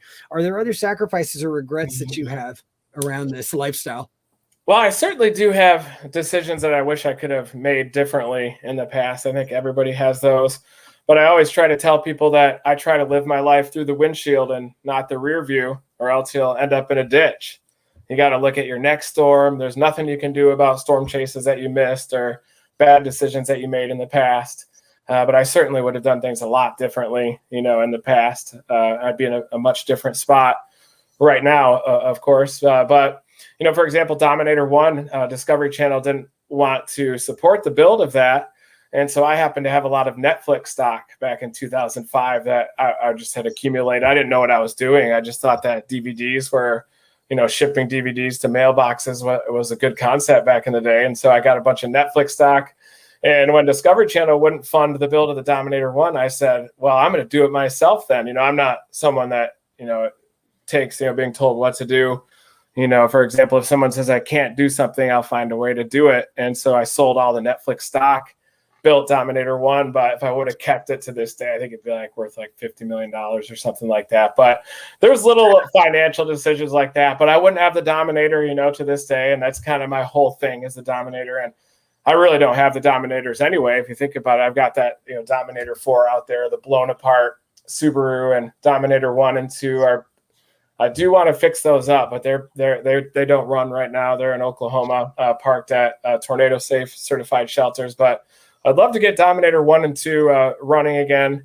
And that would be awesome. Maybe Dominator 3, might get sold sometime in the future. I actually I heard a rumor that it was getting sold that I didn't know about. So I started panicking and told Sean that if he ever does sell it, I definitely want to be, considered first, just to have the Dominator 3 back and doing science and launching rockets into tornadoes. But that's the plan for this spring, is to get Dominator 3 back down from Canada with Sean and the whole team, get the band back together and, try to launch some rockets into tornadoes. But as we discussed yesterday, I do storm chase solo mostly. So 80-90% of the time I'm by myself. I did not know that. You and I were talking. Just so people who are watching, Reed and I had a private conversation yesterday. Just, Reed and I do actually talk sometimes. People are always surprised to find this out. But I always thought of you, another thing I want to say to viewers is Reed and I have only met in person twice, I think. And both times it was in the eye of a hurricane. It was in Rockport, Texas, in the eye of Harvey. And then on Beach Boulevard in Gulf Shores, Alabama, in Hurricane Sally. But I had thought of you as more of like that you always had this kind of entourage with you, and I didn't realize how much you chase solo. Yeah, I chase solo, especially the last 5 or 6 years, and I think that you probably assumed we always had an entourage because we did back in the Storm Chasers days. And starting in 2008, it was just Joel and I, but the band just grew and it happened so fast. I didn't even know what was going on. But in 2011, we're chasing on the Joplin, Missouri day. And I look up and I see all these news helicopters that are above us. And I'm like, oh, they got to be going after some kind of a storm. And there was no storm around. And I look up and they were covering us. And then I look up and we had 2 Dominators. We had 3 tour vans. We had a medic vehicle. We had another doghouse behind that. And it ended up being 10 vehicles long, 10, 15 vehicles. And that was just within our team, and then there were people that would follow us. So it'd be 75 vehicles long. There'd be someone on with a Mini Cooper with a dog on their lap, just random people that would just find us out there and follow us through the TVN Live platform. And at that point, we'd stop at a gas station and everybody would get their own snack pack. Everybody'd have to take a dump in the bathroom. Tornadoes moving at 70 miles an hour. And I started feeling like I had a lead weight on my foot because I was dragging so many people around. And sometimes it felt like I was running a tour. I literally was running a tour nested within this massive circus, and it's a miracle I survived, honestly. I mean, the stress I don't know how you did that. I've always been like a lone wolf, and at the most I'll go with one other person. And when we started filming Hurricane Man, I had about 10 people with me, with their cameras in my faces the whole time, and just an entourage of that size. It was a challenge for me. I mean, obviously I got through it, but I mean, I was nothing compared to what you were dealing with, man. You had a procession. Yeah, it was crazy. It was like a band being on the road, going town to town and driving into tornadoes, blowing your windows out, doing it over again. And it was a lot of fun, but there's a lot of difficulties associated with it too. And, I was the kind of guy that would get nervous giving a PowerPoint presentation in class. So when you kind of go to the Storm Chasers thing and you're doing all these interviews and stuff, it's definitely a unique adjustment period. But television was different back then too, as we were discussing yesterday. Again, is that we'd all park in front of the television Friday night at 8:00, waiting for Walker Texas Ranger to come on. That was my favorite show growing up. And we all had our shows that would air on a certain day, a certain time, and Storm Chasers fell into that category. And now it's just a free for all for content. I don't know what to promote, where to promote it, what time. Yeah. It's really hard. it's really hard to understand it, how, just like you said, and even with broadcast TV, there's a million channels. So it's just like everything feels very fragmented. And we were, as we discussed, that, an episode now on a big time show, may get 300,000, viewers, 400,000 viewers, depending on the network. For example, like the current network, other networks get a lot more viewership like that. Discovery would get, Storm Chasers would get 1 to 2 million viewers or so in an episode. But now, we could photocopy a picture of our ass, post it on Facebook, and it'll get 3-4 million views, and you could have 4 phones on the windshield, each platform, Facebook, Twitter, Instagram, everything. And they're all just, viewers. You cut out the middleman, you control the content. And so that's the beauty of everything as it's evolving so quickly is, we kind of have to put the past aside and move forward and realize that there's a lot more opportunity with things the way that they are now, with social media out there and traditional media scrambling to find where they fit in. Are they launching their own streaming platform or buying, a streaming platform? And it seems like to get viewers, you just have to have the connections to have your show featured on the front page of a prominent streaming platform. So is that something you have to lock in before you agree to do the show? Or, is it something that you should leave completely out of your control? But one thing is that the people that are on the show, we're the bottom of the barrel, and that there are so many levels of people of suits above us. And people, they think like they see you starring in a show and they think you're some big man, and they don't realize like as a star of this show, you're like, you're just like, you're hired, you're just like a worker. And your whole life revolves around, whether the storms happen so that you have good content, and whether some random suit in New York or London likes you. And they don't know too much about weather or storms or tornadoes or anything too. But then they gradually will pick up that information as you get closer, the middle people down, getting closer to you. But it can be frustrating. And because, I don't think that I'm competent enough to really run a show either, or to even give input on the production side. But, there is a lot that you can offer from the storm chasing logistics side of things. And I was involved in Storm Chasers for 4 years, and I kind of understand the production and the concept of Storm Rising was mine to begin with. And we deviated a little bit away from that, largely because of the pandemic. But I'm hoping that it gets picked up for a season 2, and we'll be out there chasing. We were supposed to chase internationally too. And I chased tornadoes down in Argentina about 10 or 12 years ago. Argentina into southern Brazil for a while. We saw big wedges on the ground, and I thought that was the beginning of my worldwide tornado chasing campaign. But that's really the last time that I've been to the Pampas, and we were going to go to South Africa and chase tornadoes down there, southern hemisphere tornadoes, where you're chasing ridge-shaped troughs and northerly low-level jets, that are pumping moisture from the Amazon basin instead of the Gulf of Mexico. But I'm hoping we'll get back to kind of that more international feel. And most of it was because of the pandemic. It just hit right when we were about to roll the Dominator 3 out with rockets and drones and live streaming sensors. And So talk about that. So I think one thing I think you're really awesome at is that you're constantly upping your game. You're constantly talking about new gadgets and new like tricked out cars and just stuff. And you were talking yesterday about some of the cool things that you're going to want to be doing with drones. Talk about that. How are you upping your game? What's the next Reed crazy thing? And that's where the team comes in. So I know we call it an entourage and everything, but I don't have very many skills myself. It activates when I get within 2 kilometers of the tornado. I can get close to tornadoes, intercept them. I can memorize things, but I can't change my own oil, for example. I can barely get my pants on in the morning. So I've got really smart people around me on our team. Mark Simpson up in Canada. He's the extreme engineer that builds all our little sensors, the subsonic that we'd love to loan to you to deploy around hurricanes, or some gravitrons so you can deploy your own network of pressure sensors. These are the gravitrons right here. They're really small. Oh, wow. And so these are really high resolution pressure sensors, and you can just mount them in an array and then track all those little pressure whipsaws. Oh, I might take you up on that.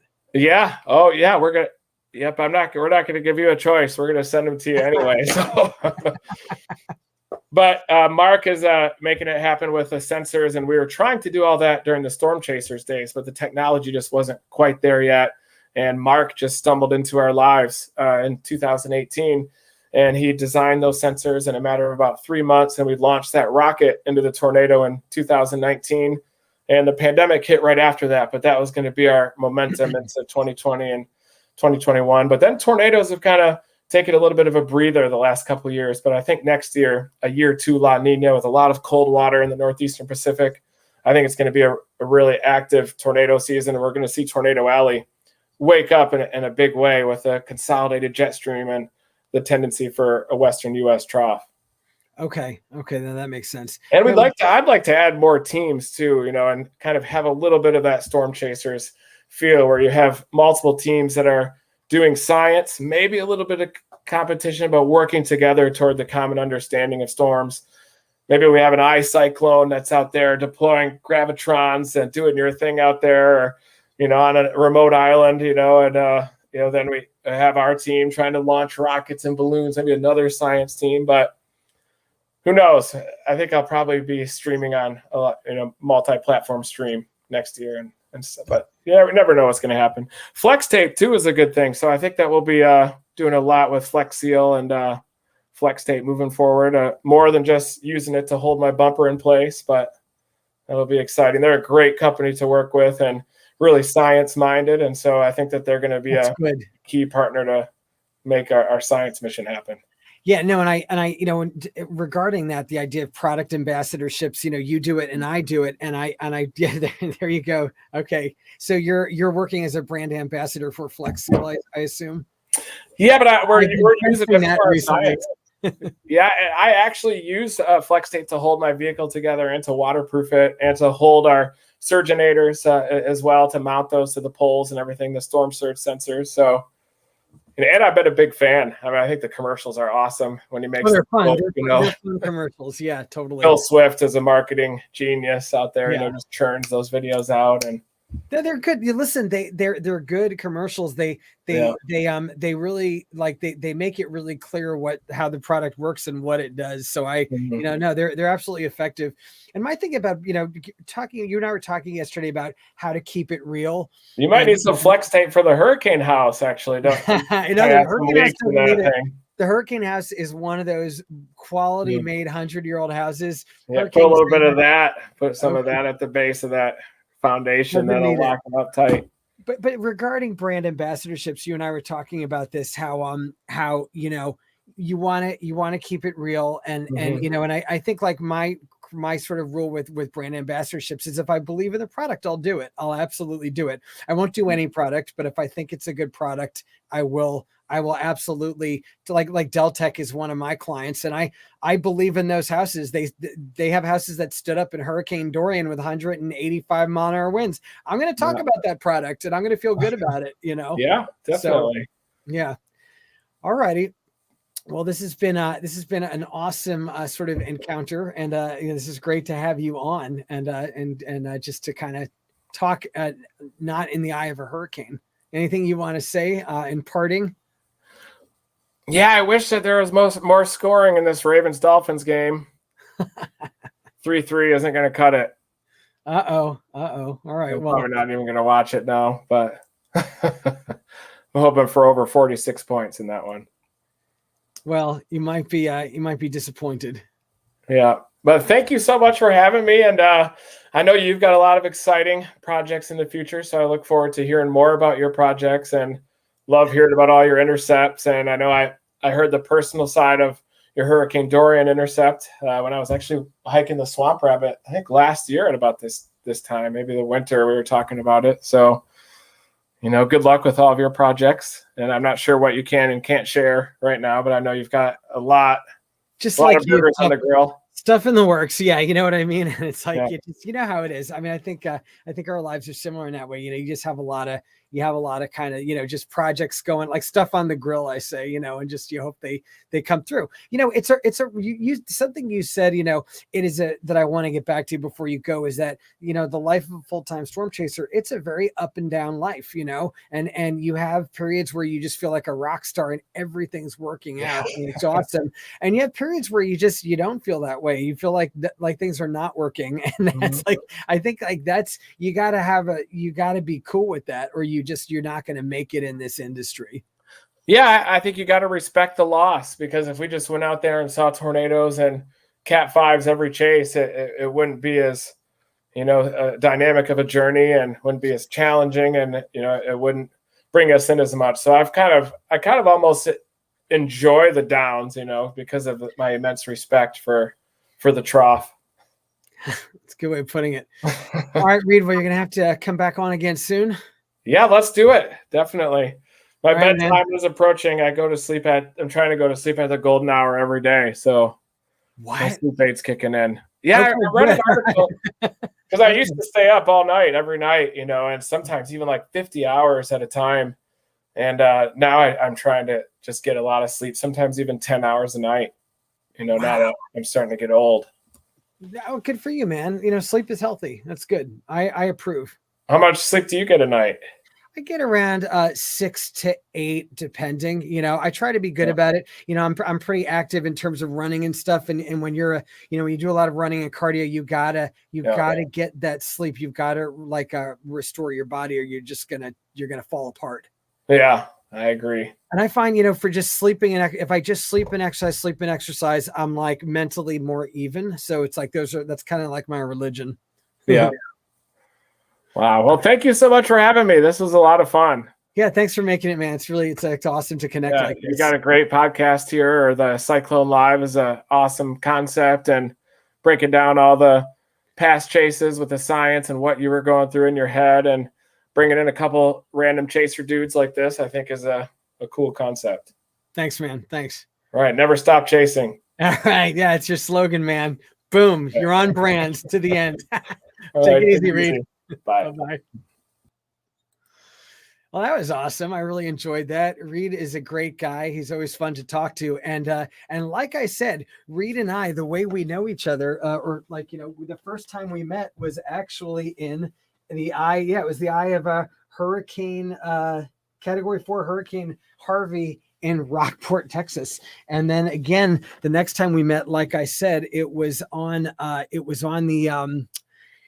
had a little technical issue with the background, as you guys probably saw. It's now fixed. I fixed it very I was very smooth about it. You couldn't see me for a second, and now it's fixed. Anyway, I wanted to give some quick thanks. I didn't want to interrupt the discussion, but there's a couple people who made some sort of super chat donations, and I wanted to just say that I really appreciate it. Violet Weather, thank you very much. And Lois Sayers, you are one of the most loyal of loyal followers. I mean, you always every day you have some little witticism waiting for me in a tweet. I really enjoy them. I enjoy your tweets. You always have I think you're secretly a TV comedy writer. That's maybe your career, because you're so good at coming up with your little witticisms on Twitter all the time and brightening my day. So thank you very much for that. And also wanted to say thanks to Alexander Diaz. That's really appreciate that gesture. Thank you very much. Reed is a great guy. Like I said, Reed is very different than me. Our styles, at one point people thought that we didn't like each other, or that I didn't like Reed because our styles are so different. Reed's a really very emotive when he's chasing, and I'm not. Once I'm filming the hurricane, I'm kind of quiet, and people are like, oh, you must not like his style. And I do like his style, because one of the things that I like about chasers in general is we're all really different. We all got our own personalities and styles, and that's what's cool. It's like rock bands. You want them all to be different, have different sounds, different vibes, because that's what makes it interesting, I think. And Reed's a cool, giving kind of guy. All right, so now let's talk about what's next, what's coming. All kinds of fun stuff coming. All right, so I'm going to tell you the next couple months what's happening. I'm going to do it with pictures. So what's coming? My eyes are totally focused right now on India is where I want to chase. So India just opened up again. They just ended their travel restrictions. No, what's today? No, not yet. Okay, it's the 11th. What's today? The 11th. On the 15th, you can enter India again as a tourist. So starting on the 15th, I can go in there. Now, what's interesting about the Indian hurricane season, they call them cyclones, is it's what's called bimodal. So the the Pacific and the North Atlantic, we have one peak, activity picks up in August, it peaks in early September, then it comes back down. Okay. That's how most hurricane basins are. The North Indian Ocean is what's called bimodal. It actually has two peaks. It has a peak in the spring, May or June, and then it dies while our hurricane season is cranking. And then when our hurricane season dies, they have a second peak in November and December. Isn't that like totally weird? Well, that's how it is with them. So my next chance to chase a cyclone is going to be in India over the next month. And I'm crossing my fingers. Well, not crossing my fingers for a hurricane to hit India, but I should say if a cyclone is going to hit India, I'm crossing my fingers that I can manage the logistics, which by the way are super complicated. Getting from the United States to India, that is some serious traveling. All right.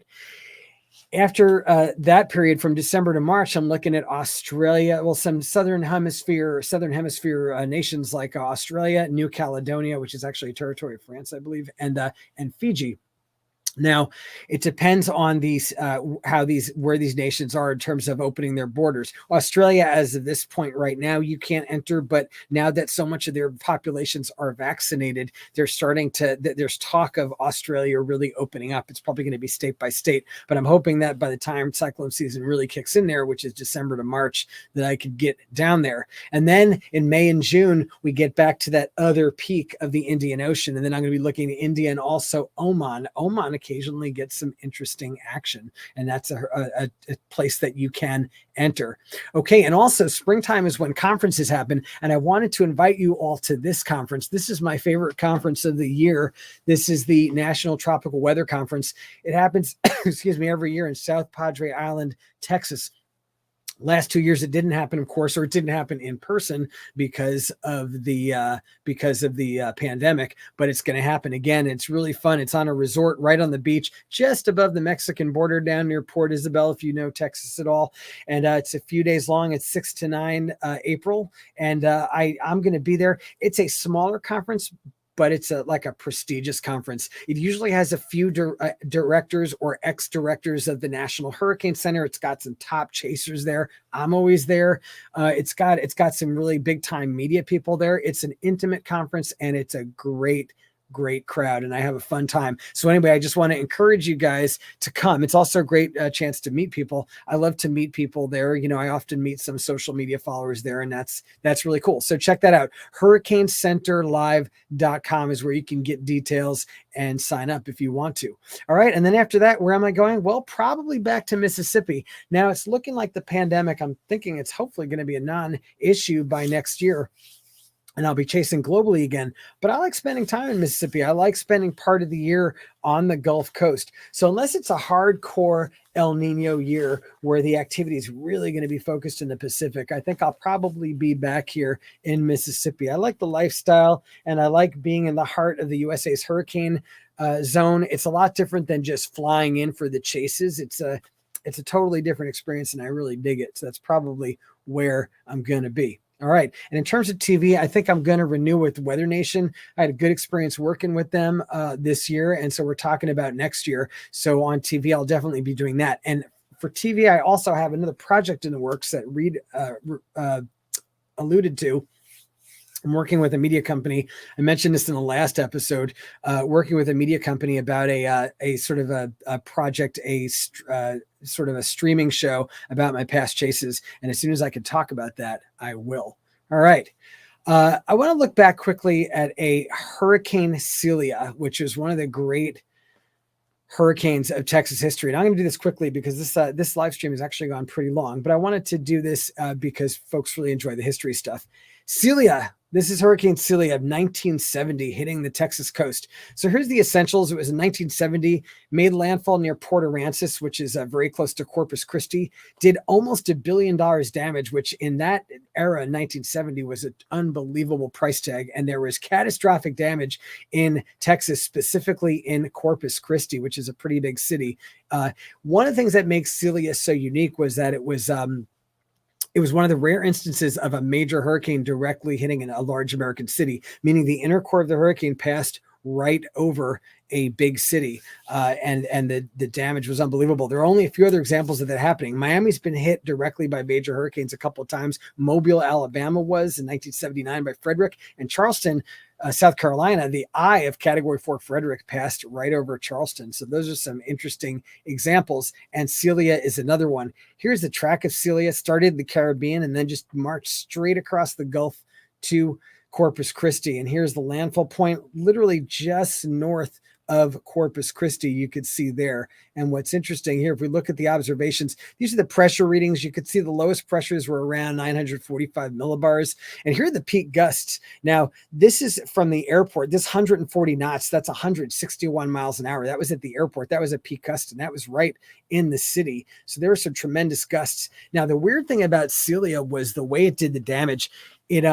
All of the damage, every eyewitness said that all of the damage happened in one or two 15 to 30-second gusts. So they had steady winds of about 70 or 80 miles an hour, and then they would have one big gust that went off like a bomb blast. Boom, and all the damage would happen in that gust. So apparently what happened, they looked at this afterward.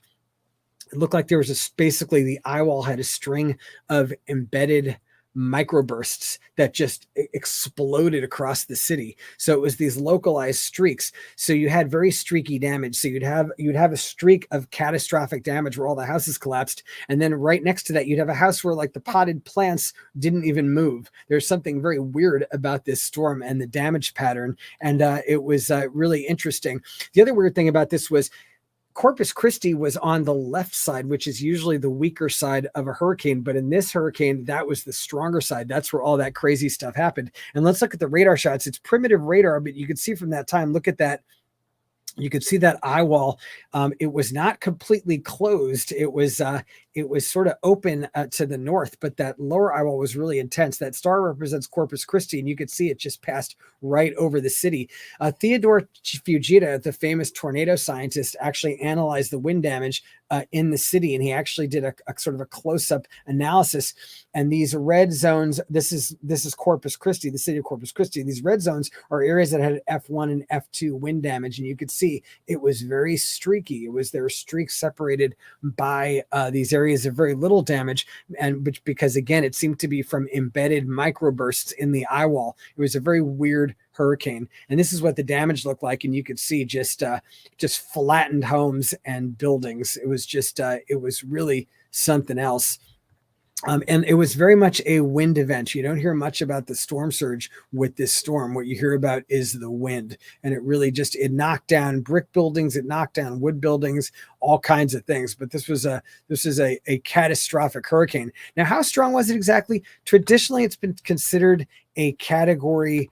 It's been considered a Category 3 impact. However, the Hurricane Center is sort of they're doing what's called reanalysis of these historic storms. They're trying to decide how strong some of these were. And a lot of the initial indicators that this was actually a Category 4 hurricane. And it had all the ingredients. That it was the central pressure suggests Category 4. It's strengthening rapidly as it approached the coast. It was small, had a very small radius of maximum winds. All those things suggest that this thing was actually a Category 4, but we'll have to wait and see what the Hurricane Center says about that.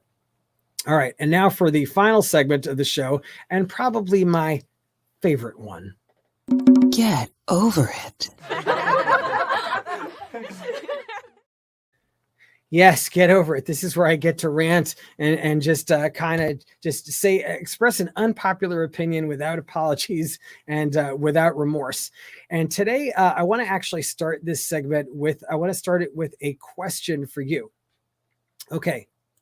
In your opinion, which of the following are valid reasons to chase? All right. because violent weather turns you on, because you want to save lives, because you're a data nerd, because you're an adrenaline junkie, because storm chasing is a competitive sport to you. You want to do your part to advance science and give back. Or you want to be famous on social media. So which of those are valid reasons would you guys say?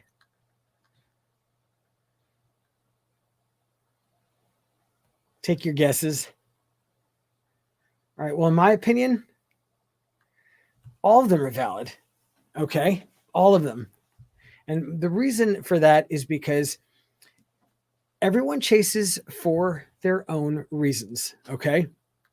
And those reasons are very personal. Okay. And those reasons don't need anyone else's validation. You don't need anyone's validation to chase. You don't need them to pat you on the back to say that you're chasing for the right reasons. You don't need any of that.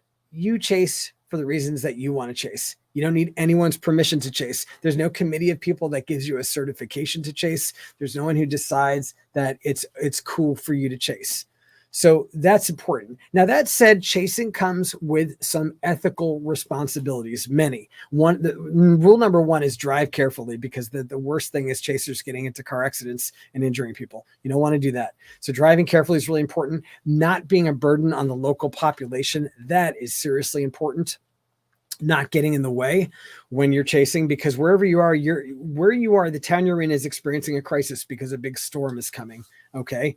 And you don't ever want to get in the way. That's really important. You don't want to argue with local authorities because they're working to manage a local crisis.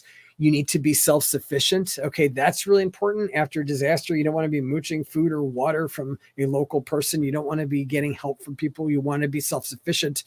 And this is really important. You need to be ready to assist victims in imminent danger to the best of your physical abilities. And that's important. Like me, I don't have a Superman complex. I don't chase hurricanes to save lives or help people. That's not why I do it. But I've many times been in situations where I saw people that were going to die in front of me if I didn't do something, and I did something. And, the best example is Super Typhoon Haiyan in the Philippines. The storm surge rushed in, the whole city went underwater, and our hotel went underwater, and people on the first floor were going to drown. They were going to die. And, I'm a strong, able-bodied guy. I'm an athlete. I could swim really well. So I jumped in that water to rescue people. Now, other people aren't physically able to do stuff like that. That's why I said to the best of your ability. But, when push comes to shove, you don't got to be Superman. But if you see someone who's in front of you who's going to die, you got to do something. You got to help, So those are, I would say, some ethical sort of considerations. But again, I want to be really clear about this. And this rant is a reaction to some of the stuff I see on Twitter. There are a couple of church ladies who really, I see them kind of like acting as sort of arbiters of morality when it comes to chasing. They seem to think that there are right reasons to chase, and that there are wrong reasons to chase. And it's like, no, you chase.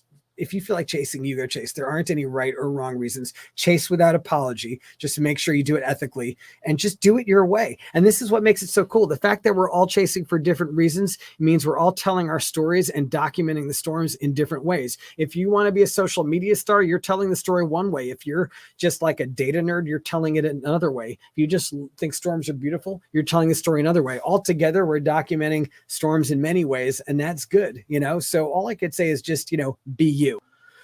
All right. If you don't like that, get over it. Okay. That's it. I'm out of breath. I wanted to answer questions, this went long, but I do want to take the time to answer questions. I'm looking at the comments and I'm noticing that a lot of folks are said all of the above. And I'm actually glad to see that a lot of you are on the same page with me about this, that you just, chasing is a very personal chasing is a very personal thing, and you have to do it for the reasons that you want to do it. Oh yeah, look at that. Reed just said, hey, Reed said, wow, you're still grinding. Thanks again for having me. Yeah, Reed, thank you, man. You added so much to the show, and I really appreciate it. And man, there are a ton of comments. Like there's a lot of comments on this stream, wow, just like a ton. And I'm looking for questions. I don't see specific questions yet. I do see a lot of comments. Okay, Kylie Gregory asks, what sites do you use as resources when chasing internationally? Kylie, that's a great question, and this is a challenge wherever I chase. It is absolutely that's one of the sort of toughest things is finding good information sources. So the Joint Typhoon Warning Center, the U.S. military's typhoon forecasting unit, they're helpful because they do forecasting all over the world. And then whatever territory you're in, I try to look at the the sort of local meteorological service to see what resources they might have. Some are better than others. Like Australia's is great. They're really good. The Bureau of Meteorology, they're great. They're like almost as good as our National Hurricane Center. Not quite there. And the reason I say that, our National Hurricane Center to me is the best of the world because we fly planes into hurricanes. No one else does that regularly. So we have better data. So that like our radar network is second to none. There's things about the US and how we track and document hurricanes that just exceed everyone else. But the other nations, a lot of them have good stuff.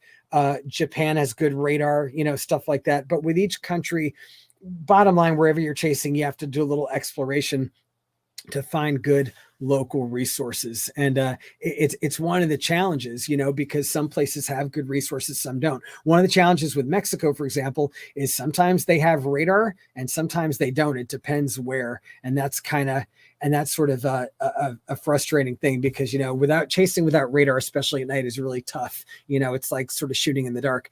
Ben Henkel is asking, will I be at the AMS Tropical or the conference in New Orleans in May? Ben, I wasn't planning on it. I haven't ruled it out, but I wasn't planning on it. Maybe I should think about it. One question for me would be like, all right, if I go, what am I going to present? And I don't have some years, like after a major chase, like a Dorian or something, I have like a major, I have like a big story to tell. This year I have I didn't have like one epic chase that I feel like would make a good topic. So I'm not sure about that, but I'll think about it. Pam. Hey, Pam.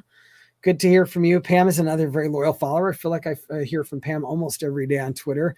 Pam asks, which of all the U.S. Gulf canes that I've chased satisfied my chase appetite the most? Wow. Okay. Out of Gulf Coast hurricanes, Michael was impressive. Hey, a category 5 and by the light of day, and I got in the eye. I would say probably of the Gulf Coast hurricanes, that was, of all the Gulf Coast hurricanes I've been in, I would say that's the one that stands out to me. Harvey in Texas really impressed me. That was a category 4 in Texas.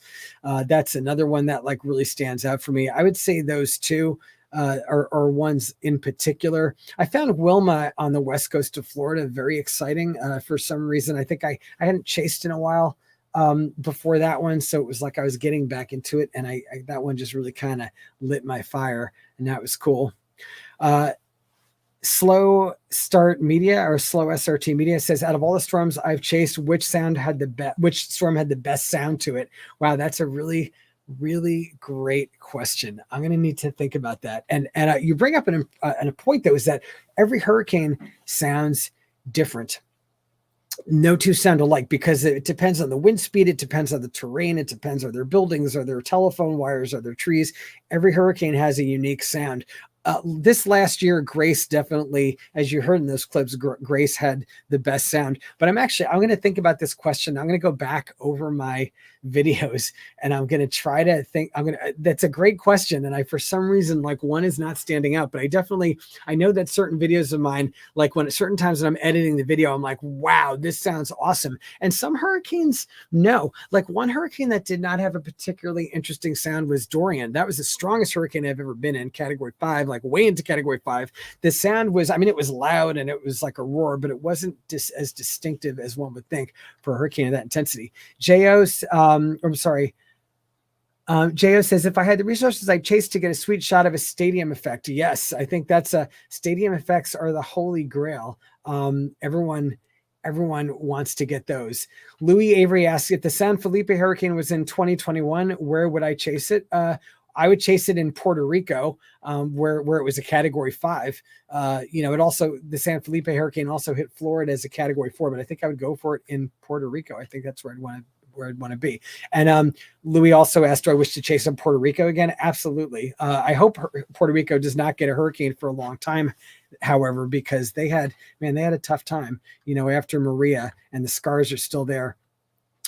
Carson asks, what's my favorite state to chase hurricanes in? That's a good question. I'm going to be prejudiced and say Mississippi because this is where I live and I know the coast very well. And I find Mississippi, just the landscape and the houses and the experience is very interesting. And I like Mississippi's hurricane history. If not Mississippi, which is my home, I would say probably Texas. I like chasing in Texas. I like the flat expanses. It's accessible. It's good infrastructure. I would say my least favorite is absolutely Louisiana. I hate chasing there. I love Louisiana. I love the state, but it's like the whole bottom third of the state is swamps. So it just makes chasing there really, really, really challenging. And, it's really hard to chase there. Joyce Rubin asks, great show, Josh. Thank you. She says, crazy question. How important is the vehicle that you're using to chase in? It's not a crazy question. It's a good one. So some chasers, especially tornado chasers, it's all about the vehicle. They have like Reed. Reed talks a lot about his dominators. It's all about his vehicles. He has vehicles that are equipped a certain way and everything else. I've managed to develop a style of chasing where the style of car does not matter. And the reason is because if you're only chasing in North America, yeah, you could use your own car. But if you're chasing around the world like I do, I can't take a car around the world. So I'm constantly just landing in random places and having to make do with what cars are available. So for that reason, I've learned to chase in a way where the kind of car doesn't matter. As long as it's automatic transmission and it's not too small, I'm cool with it. Louis Avery asks, what was the difference between Laura and Ida? Well, it's a great question. They were very similar. That's a great question, actually. There are so many similarities between the two in terms of the intensity, landfall, and everything else. I would say Laura felt maybe a little stronger to me. For both of them, I was about as far inland, so I think it was a good one-to-one comparison. I felt like Laura had a little more bite, but that's just me.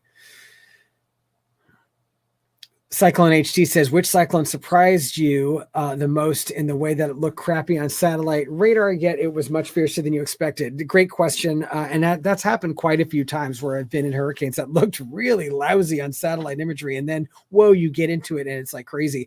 I would say Hurricane Jova, Jova, Jova in Mexico in 2011 on the west coast of Mexico. Actually, I talked about it in my episode, my last episode, but it looked like garbage on satellite imagery, and it was really quite intense on the ground. It really had some bite. I don't know if I got in some embedded microbursts or what, but it was pretty scary hurricane, and I was not expecting it because it didn't look good. And I've had the opposite happen. I've been in some very beautiful hurricanes where they looked amazing on radar that didn't have a lot of bite. Best example being Alex in 2010 in Mexico. It looked beautiful on Brownsville radar. It's kind of lame on the ground. Michael McGuire says, do I like chasing hurricanes in North Carolina? I'm not crazy about it. It's a little far north for me. You guys know I'm a tropical snob. I like to get the hurricanes that are really as far south as possible, because I feel like the ones in the south have more pure structures. They have better eye walls and stuff like that. As stuff starts to get up to North Carolina, it loses some of its structure. That said, North Carolina is beautiful. I like being there. And I of course, will chase something that is heading to North Carolina because I chase everywhere. Good night, Pam. Nice to hear from you. Let's see any other questions here. Okay, Timothy Veltman asked a really cool question. He says, I know you don't like chasing in the Northeast, but what's the strongest hurricane you think could hit the Northeast? And how strong would one have to be for you to chase it? Okay, great question. So I think I've thought about this because I grew up on Long Island. So I thought a lot about how strong can a hurricane be on Long Island. I would say my guess is that in a very extreme circumstance, maybe I'm talking maybe a 500 or maybe 200 year event, that maybe a low end Cat 4 could get up there. Like the strongest known landfall in the Northeast is the 1938 hurricane, which was reanalyzed to have winds of 105 knots, 120 miles an hour when it hit Long Island. So category 4 would be 10 knots or 10 miles an hour. More than that, I think that's theoretically possible that could happen. In terms of what I would chase in up there, listen, if nothing else was going on and like there was nothing else to chase, I would go to Long Island for, category 1 or 2. I listen, I joke, I'm kind of a snob. A hurricane is a hurricane, and hurricanes in the Northeast would be interesting. And as a native Long Islander, I would be kind of interested to see, what happens and what the impacts are, so I would definitely be interested in that. All right. I'm just looking to see what other questions there are, and some annoying window came up. What was my favorite hurricane to chase in? Carson Harrington asks. Well, in terms of like my favorite chases, I would say Hurricane Dorian in the Bahamas, because it was an extremely intense hurricane. It was, by the light of day, it was historic. And I went through the eye. I collected amazing data. I would say Dorian was my most meaningful chase. I hate to call it my favorite because it was a absolute tragedy, but it was a meaningful chase, let's say. And it really it meant a lot to get inside of it. Carson Harrington also asked, would I chase in India or Australia? Maybe you joined this stream late, because I was just talking about how I have big plans to go to India, and I have chased in Australia before, and I will again in the future. Mark Palavas Rahotis asks, what cyclone frightened me the most? Good question. I would say Patricia in Mexico or Odile in Mexico. Odile was only category 3, but that was really scary. And I'll just say, watch the video for Odile and you'll see why it was scary. And Patricia was really scary as well.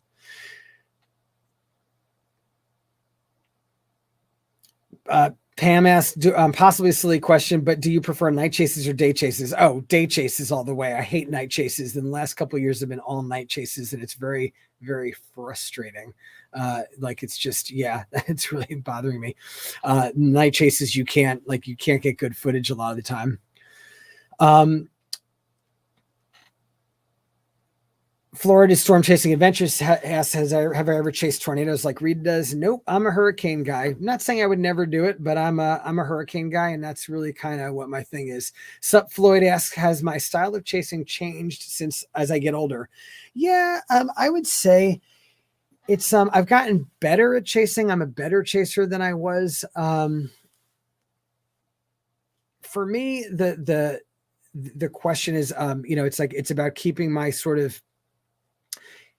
my fire and my passion and always chasing aggressively. And I felt like Ida, as I talked about earlier, Ida was a chase where I felt like I didn't chase it with the passion and the aggression that I feel like I needed to. And I don't think it's an age thing necessarily, as maybe like a burnout thing. And that's what I think I need to really be aware of, is just, is sort of making sure that I go into every storm with that kind of aggression and hunger to really hunt it down, because if you don't have that, chasing is hard, and you need that kind of that fire and that passion to drive you.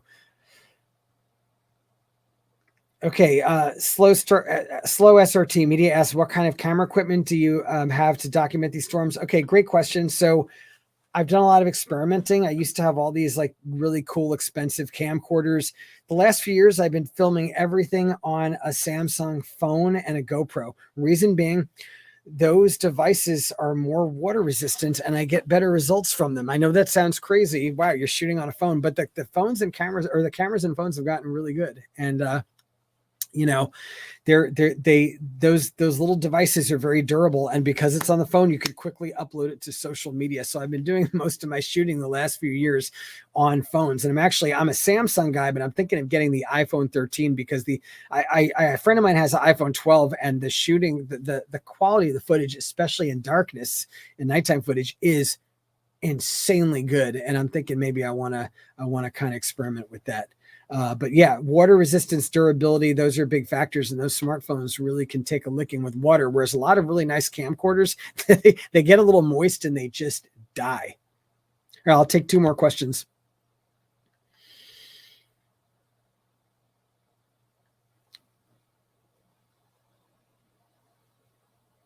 Mark, thanks for your kind comment about my Ida video. I appreciate that. That's very nice of you. JOS, what is the most awe-inspiring stadium effect I've seen? Probably my Dorian. Like you could see my camera caught it while I was in the eye. I didn't actually see it so well because my eyes were adjusting to the brightness, but you could see on the camera I caught it. Also, Typhoon Dujuen in Taiwan. If you look at that video, you can see it has a pretty cool stadium effect. All righty, folks. One last question. SC75 says, what would be the most important lesson or lessons I've learned over all these years about chasing cyclones? Oh, that's easy. That they're all different. Hurricanes are like people. You can't generalize about them. Some are big, some are little. Some take 24 hours to pass. Some take an hour to pass. I mean, they're all just, some are really loud, some aren't, some are really, they're like people, just they come in all shapes and sizes and like vibes. That's what I would say about it. All right. This has been an awesome experience once again to connect with you guys. I have to apologize for like having this broadcast go so long. I guess I just had a lot to say after being quiet all these months. But yeah, goodbye to 2021 hurricane season and goodbye to Mississippi. I'm actually going back to California in a couple of days. I'm a little sad about it. So for those of you who don't follow in social media, those are my handles, and want to thank you all again for joining me. Send me feedback. Tell me what parts of the show you enjoyed or didn't enjoy. That really helps me to make a better show next time. And until then, you take care. And I am officially signing off and saying goodnight. And I will see you guys all again soon.